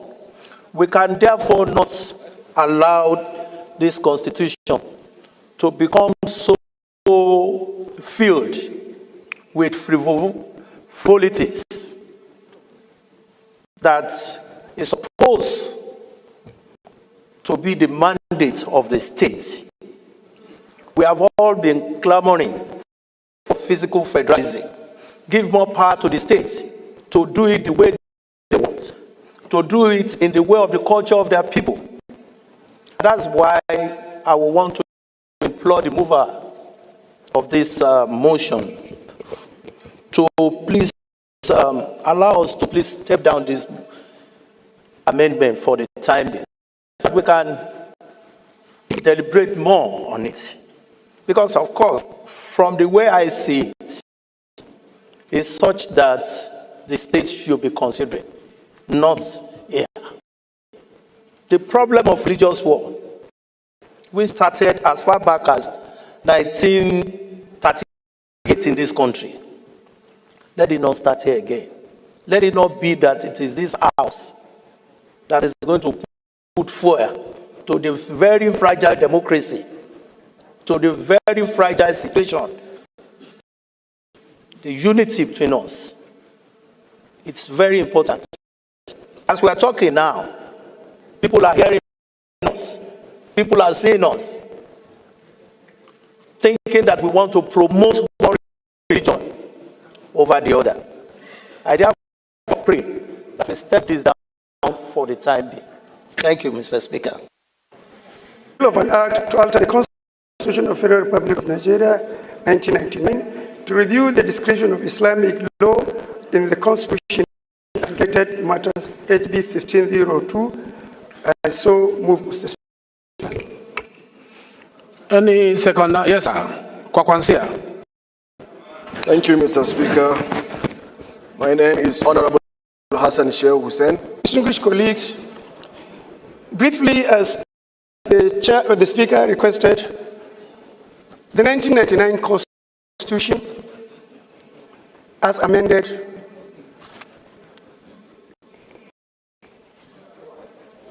the 1999 Constitution, as amended, Mr. Speaker, provide for a personal Islamic law in the Constitution. The Constitution did not envisage the dynamism and the development coming up in the country. In 2003, the Constitution did not recognize that the Islamic commercial law, Islamic company law, Islamic international law, Islamic public laws. In 2003, Mr. Speaker, Taj Bank came up under the commercial Islamic law. In 2019, another bank came up under the commercial law. That means the Jaiz Bank, not the Taj Bank. The Jaiz Bank was in 2004. the Taliban came in 2019. Mr. Speaker, sir, if you look at the personal law, it encompasses marriage, divorce, and the inheritance. But what I'm requiring is the removal of the removal of person in section 24 of the Constitution, section 262, section 277, and section 288, so that other relevant laws like the commercial law, Islamic commercial law, the Islamic company law, the Islamic international law can have a place in the Constitution. Therefore, Mr. Speaker, this is what I want the honorable colleagues to support so that this amendment can be done. I so, Mr. Speaker. Honorable Mr. Wiskodin, I think is in the right direction to give a backup for the commercials and other laws that already we are practicing without proper backing, particularly in our Islamic-related financial institution of not only limited to Taj Bank or Jaiz Bank, but there are several banks that are now practicing, particularly the Mudahara and the other sharing formulas. I think this is a very welcome development that it will give even an economic leeway for the nation to see the goodness of such practices in our financial institution to get the backup of the law. I do support. Thank you, Mr. Speaker, sir. Yes, Bob Solomon, please. Solomon Bob, from the great state of Rivers. Now, this matter, actually, I think it will be dealt with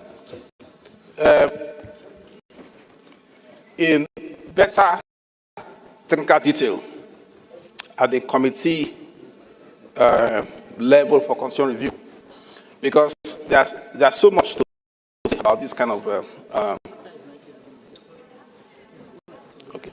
okay, I'm sorry, I was told you were not listening to me. I'm saying that this bill will be better dealt with in broader technical detail at the level of committee for constitutional review. But straight off, the section you're referring to, if it is removed, the word personal is removed, the implication immediately is that Islamic law now have a general application with respect to criminal law across the country. The word personal there was put for a purpose. So if you remove it, that's the implication. It will have great consequences. So we can look at the details of what you're trying to do, what you're trying to achieve, and advise at the committee level. With respect to the references made to Taj Bank and Jaiz Bank, their operations have not been in any way hindered. There are regulations dealing with those matters concerning banks, CBN Act, and all the rest of them. So those are matters that banks can deal with. You don't have to incorporate, or attract or drag interest with respect to ambitions to the Constitution. So essentially, Mr. Speaker, my point is this bill should be referred to the Committee on Constitutional Review, where we can sit down and then look at, to a T in every way. Thank you. Thank you for making it brief. I like the Federal Constitution of Washington State. Mr. Speaker, I want to, with respect, differ from the move of the bill on the need for us to amend the Nigerian Constitution in this particular instance. And I'm saying this, Mr. Speaker, because as part of history, we all know the issues surrounding the particular section in reference, especially at the various constituent assemblies leading to the 1979 Constitution, the 1989 Constitution that was not promulgated, and now the 1999 Constitution. Mr. Speaker, the drafters of the Nigerian Constitution are very conscious of the secularity of the Nigerian nation, and also very conscious of the sensitivity nature of religion. And I remember the 1976 Constitution Constitution was very, very contentious on this matter until the then federal military government came in to stop further debate on this matter and took a decision that the application of Islamic laws will only be constrained to personal matters, which has to do with administration of estate and some other issues. Mr. Speaker, we have to be very, very cautious of whatever we do to alter the Nigerian constitution in a manner that will further widen the divides that we have as a country. And in any case, Mr. Speaker, like my previous colleague said, the matters which my colleague seek to address by this proposal is already covered by existing laws. The law, covers regulation on issue of finances and allows for its application of Islamic principles of financial transaction. The same thing with the, the CBN Act, like you rightly said. And the moment we allow the Constitution to be altered to take care of all manner of interests, we will no longer be in the state where the sanctity of the Constitution is respected and the intent of the drafters of the Nigerian Constitution via or as regards to the secular nature of the Nigerian nation might be threatened if we allow this to go on. Mr. Speaker, I sincerely think that this bill should not pass on for second reading. For these reasons I've adduced. Thank you. Thank you. Abdul Hakim Kamilu Ado, representing Udilgarko Federal Constituency, Kano State. Mr. Speaker, I would like to make it brief to say that while being cautious, but we have to consider, and considering also the divisions we have in this country, we have to consider the ethics, the values, and the interest of the masses. Because we are here in this hollow chamber to represent the Nigerians, and also not to make a religion or a tribe or a community, not to constrain them from practicing something which is their way of life. We all know that Nigeria comprises of so many religions and also tribes and communities. But these religious matters, we consider it as a way of life, not just a mere religion. So considering the ethics and the values and the interest of the masses, not looking at the division or being cautious of what this will cost, Mr. Speaker, I think this bill is supposed to pass for the second reading. In my opinion, Mr. Speaker, we need to commend the Honorable Misau for coming up with this bill in order to unite and to create a room, free room, and interest for people that are practicing Islamic religion to practice their religion freely and to consider some way of life which comprises so many things. Talk less of the commercial that he talked about. There are so many things we need to consider in order to encompass it under this bill. If at all we are considering this bill to be passed via committee, then, Mr. Speaker, as you said earlier, that we are here as parliamentarians in order to pass bills, and it doesn't have to go through the committee. So we can pass it, and then later on the committee can consider what they do about the bill. But we are here to debate it, and we are debating it. So let's go on with the debate, and later on consider what we can go with in this hollow chamber. Thank you, Mr. Speaker. Thank you very much, Speaker.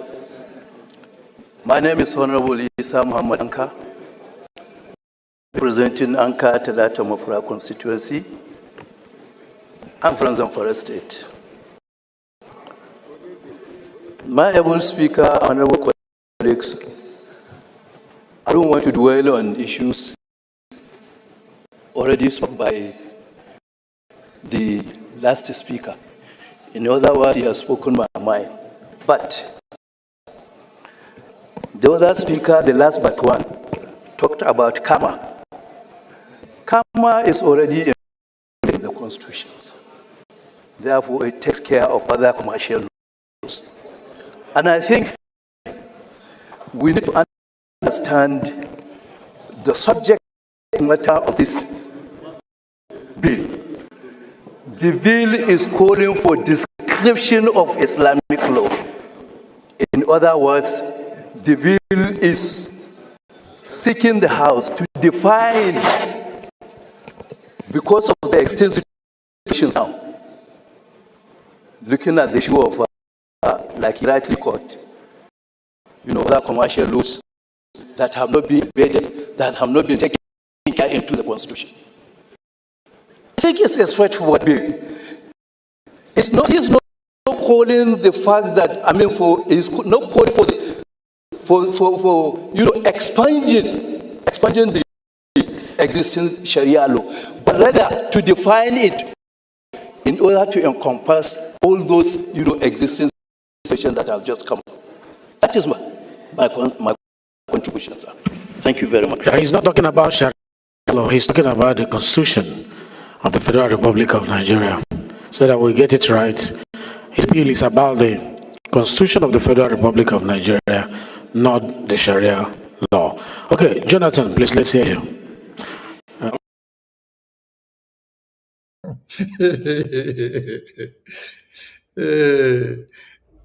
It's quite appalling. Did you see what was happening here and what they were saying? They want a review and definition, which means expanding the power of the Sharia law, the Islamic law, into the Constitution of Nigeria.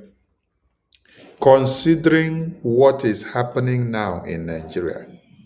This was about October 2024. They were already envisaging what is happening now. So they were planning on how to level the ground ahead so that when they have already expanded their law into the Constitution, by this time, when they will tell you that there is a part of the Constitution that already affirms them to commit Christian genocide, you will not have anything to hold on to. So they plan it ahead of time. They tried so much to now push it into the Constitution of the entire Nigerian people so that you will not have a say. This is what was going on. 2024, October. And you will hear one of them say, this is why they are voted by their people to be inside this parliament so that they can push this kind of laws and narrative to be implemented into the Constitution of Nigeria so that their voices, their ideas, their psyche, and their dream and aspirations will garner more audience and will engulf the entire Nigeria. Their people voted them to come to the parliament to be pushing this kind of narrative. You hear it from one of them.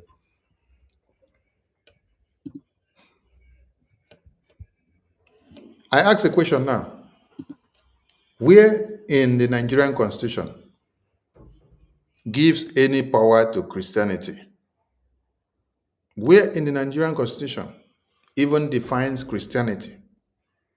Where in the Nigerian Constitution even tells you anything of how the Bible should be implemented or what should be done and this and that, and how it should be patched into the Constitution, where it should enter, what it should not do, what it should do? Where in the Nigerian Constitution do you see that? But the Sharia law, the Islamic law was already embedded in the Constitution. Far back as at 1999 amended, when they amended it, they succeeded in putting the Sharia law into the Constitution of Nigeria. while the Christians, they all sit down there, mumu mumu. All Christians sit down there, mumu mumu. Why all these people restructured Nigerian constitution in 1999 and they put the Sharia law inside of it? You can hear them saying it. There has already been the Sharia law inside, but now they want to expand it. They want to give it more power. They want to create more potency for it so that it can now spread and have power to spread from the far north down to the east, to the west, and to every part of Nigeria, so that when they sit down in the north and talk, they will be quoting it from that constitution of Nigeria and say they have power. They are quoting it from a Nigerian constitution, that it is written that Sharia law has the power to do this. That is why when they collected land from this man in Lagos, or whether his shop, the man was protesting online and said they use Sharia law or Sharia court to judge him, that he is not a Muslim, he's a Christian, but they use Sharia court to judge him and collect his shop and lock his shop. They were already practicing it. And then you also see one man from the north or middle belt who defended himself against terrorists that came to kill him and his people. When he defended himself, he succeeded in killing that terrorist. They now use Sharia law to say they have to hang that man to death because he defended himself against Boko Haram terrorists and then killed the terrorists. Self-determination, self-defense. You see? But the same terrorists have been killing. They came to kill him, to kill his families.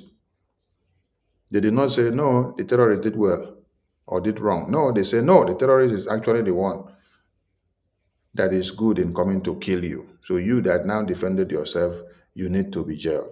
And they think that Nigerian government can lie and hide all these things. No, you can't hide all of it. You know why? Because it's already in the open. See, look at how it is already in the open here. You can't hide it all. Congressman Rep Moore was talking about it today. And you hear him the way he is saying it. He's saying it as if he's a Nigerian and he's following us as if we are the ones saying it. Listen to how Rep Moore will explain it. This was an interview that came up today. Let me get the interview. You hear Congressman explain it and tell you people, hey, and then you'll be like, is this really happening in Nigeria? Is this really happening? Like when he was saying it, you wouldn't believe you're hearing it from his mouth. So this is what happens in Nigeria on a daily basis, and people are not taking cognizance to it. But the world leaders are watching, and they are not sleeping anymore. Everything is in the open. Nothing is in the dark anymore. Nigerian government had better wake up, because it is not business as usual. Yes. It's not business as usual. Did I miss the publication from Rep Moore, where he spoke today in Fox News? Yeah, I'm coming.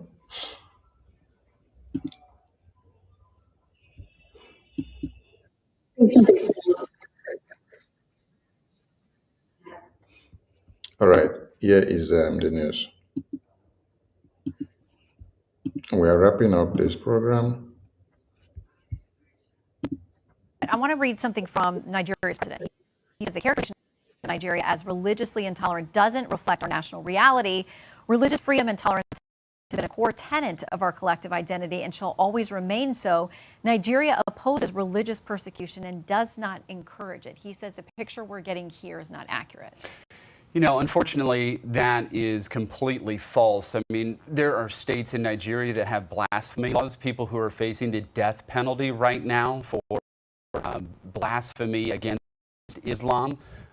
There's a person currently right now who's held in prison for defending himself from attack from a Muslim militant from the Fulani tribe. He defended himself, and he's facing the death penalty. So, no, there's serious persecution happening in Nigeria.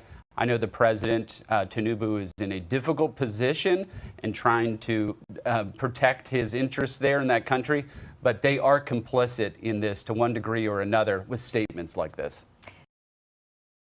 Did you hear it now? So Nigerian presidency and Nigerian lawmakers, they think that the lies they lie on daily basis are hidden. No. You see, when we told you guys that BRGIA has come to open the eyes of Nigerian government to the US lawmakers, we did not mean that we came to joke. So they have every evidences, everything that happened, day in, day out. The day you will hear this Rep Moore, this congressman Rep Moore, speak like this, and then he will tell you that Nigeria has already committed international kidnapping, that they kidnapped Mazi Nnamdi Kanu from Kenya. That day you'll be shocked.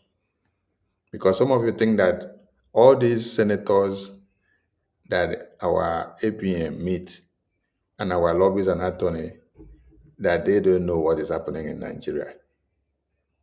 Before Biafran people were allowed of their congressional testimony to be embedded in the US government website, then you should understand what that means. That means they have reviewed that testimony, assess it, and seen that every point there are factual with evidence before it is now accepted into the US government website.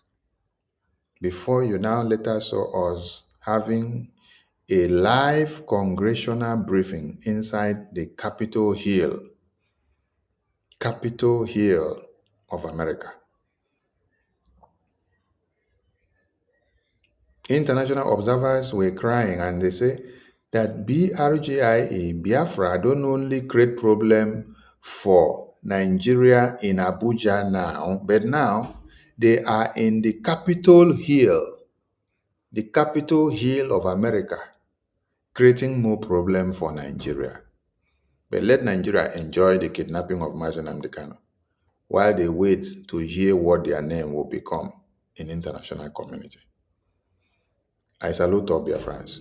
We shall be back tomorrow to continue from where we stop, and tomorrow we may be earlier than this. Yeah.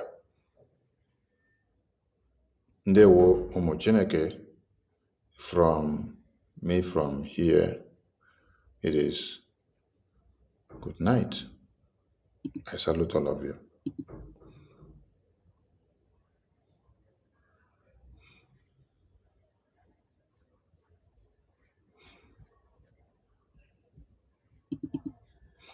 We have 3 ex-former presidents of Nigeria. They all said Nigeria is a mere geographical expression, that is never a country, that the British government trying to make it work, but the people are not united. It's not working. Tafawa Balewa said it, Nnamdi Azikiwe, former president, said it, former President Goodluck Jonathan. They all acknowledge that Nigeria is not a country. Why are we forcing these people to be together? Why they are different people? So we urge EU to do the right thing. Thank you very much. Thanks a lot. This was my interview with the Prime Minister in exile of the Biafra Republic, a powerful personality who calls the European Union and the United States of America to recognize the Biafra Republic, to stop the genocide against Christians in Nigeria, and ex-Nigeria is the much better way for the world, much better, of course, for the Biafra people and for the Christians in Nigeria. It will be a stable partner for trade and for security and for prosperity for the Biafran people and as well for the free world. And I thank you very much, Mr. Prime Minister. And also let me say that I will continue my fight towards freedom for Biafra. Okay. And it's a big honor that you have been joining our show. Thank you very much. I just want to remind the EU as well that the Gulf of Guinea is in Biafran territory. They should remember what is happening in Yemen by the Houthis. If the Gulf of Guinea, if they allow this terrorist Nigerian state, because it's a terrorist state, with these terrorists, if they, for example, capture Biafra land, know that the Gulf of Guinea, they will disrupt trade. But we Biafran will resist. We'll make sure that we are free. And we want to remind them that when it comes to the business interest, we are open to negotiate, to do business with them.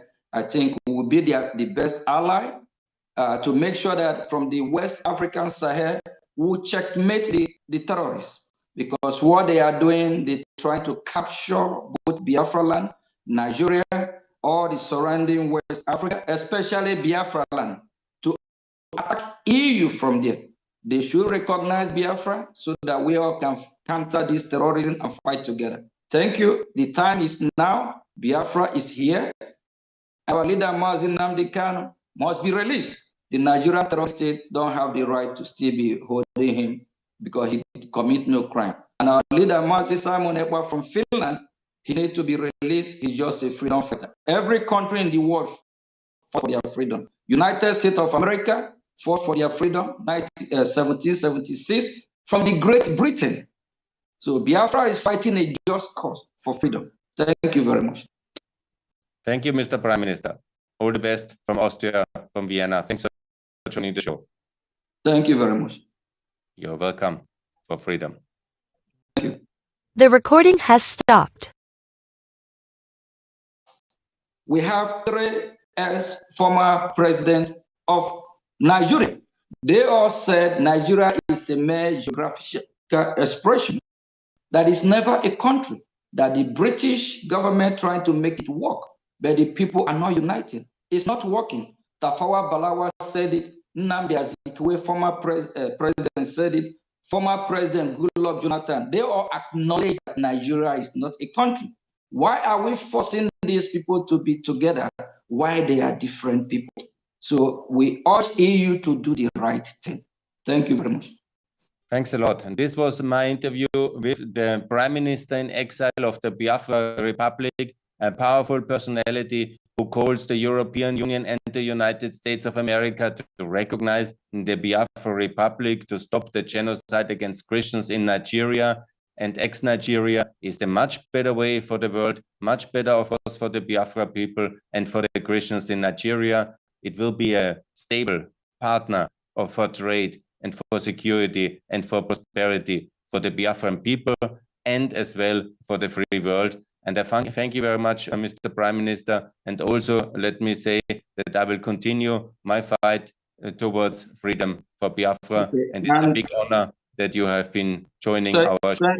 Thank you very much. I just want to remind the EU as well that the Gulf of Guinea is in Biafran territory. They should remember what is happening in Yemen by the Houthis. If the Gulf of Guinea, if they allow this terrorist Nigerian state, because it's a terrorist state, with these terrorists, if they, for example, capture Biafra land, know that the Gulf of Guinea, they will disrupt trade. But we Biafran will resist. We'll make sure that we are free. And we want to remind them that when it comes to the business interest, we are open to negotiate, to do business with them. I think we will be the best ally to make sure that from the West African Sahel, we will checkmate the terrorists. Because what they are doing, they're trying to capture both Biafra land, Nigeria, or the surrounding West Africa, especially Biafra land, to attack EU from there. They should recognize Biafra so that we all can counter this terrorism and fight together. Thank you. The time is now. Biafra is here, and our leader, Mazi Nnamdi Kanu, must be released. The Nigerian terrorist state don't have the right to still be holding him because he commit no crime. And our leader, Mazi Simon from Finland, he need to be released. He's just a freedom fighter. Every country in the world fought for their freedom. United States of America fought for their freedom, 1776, from the Great Britain. So Biafra is fighting a just cause for freedom. Thank you very much. Thank you, Mr. Prime Minister. All the best from Austria, from Vienna. Thanks for joining the show. Thank you very much. You're welcome for freedom.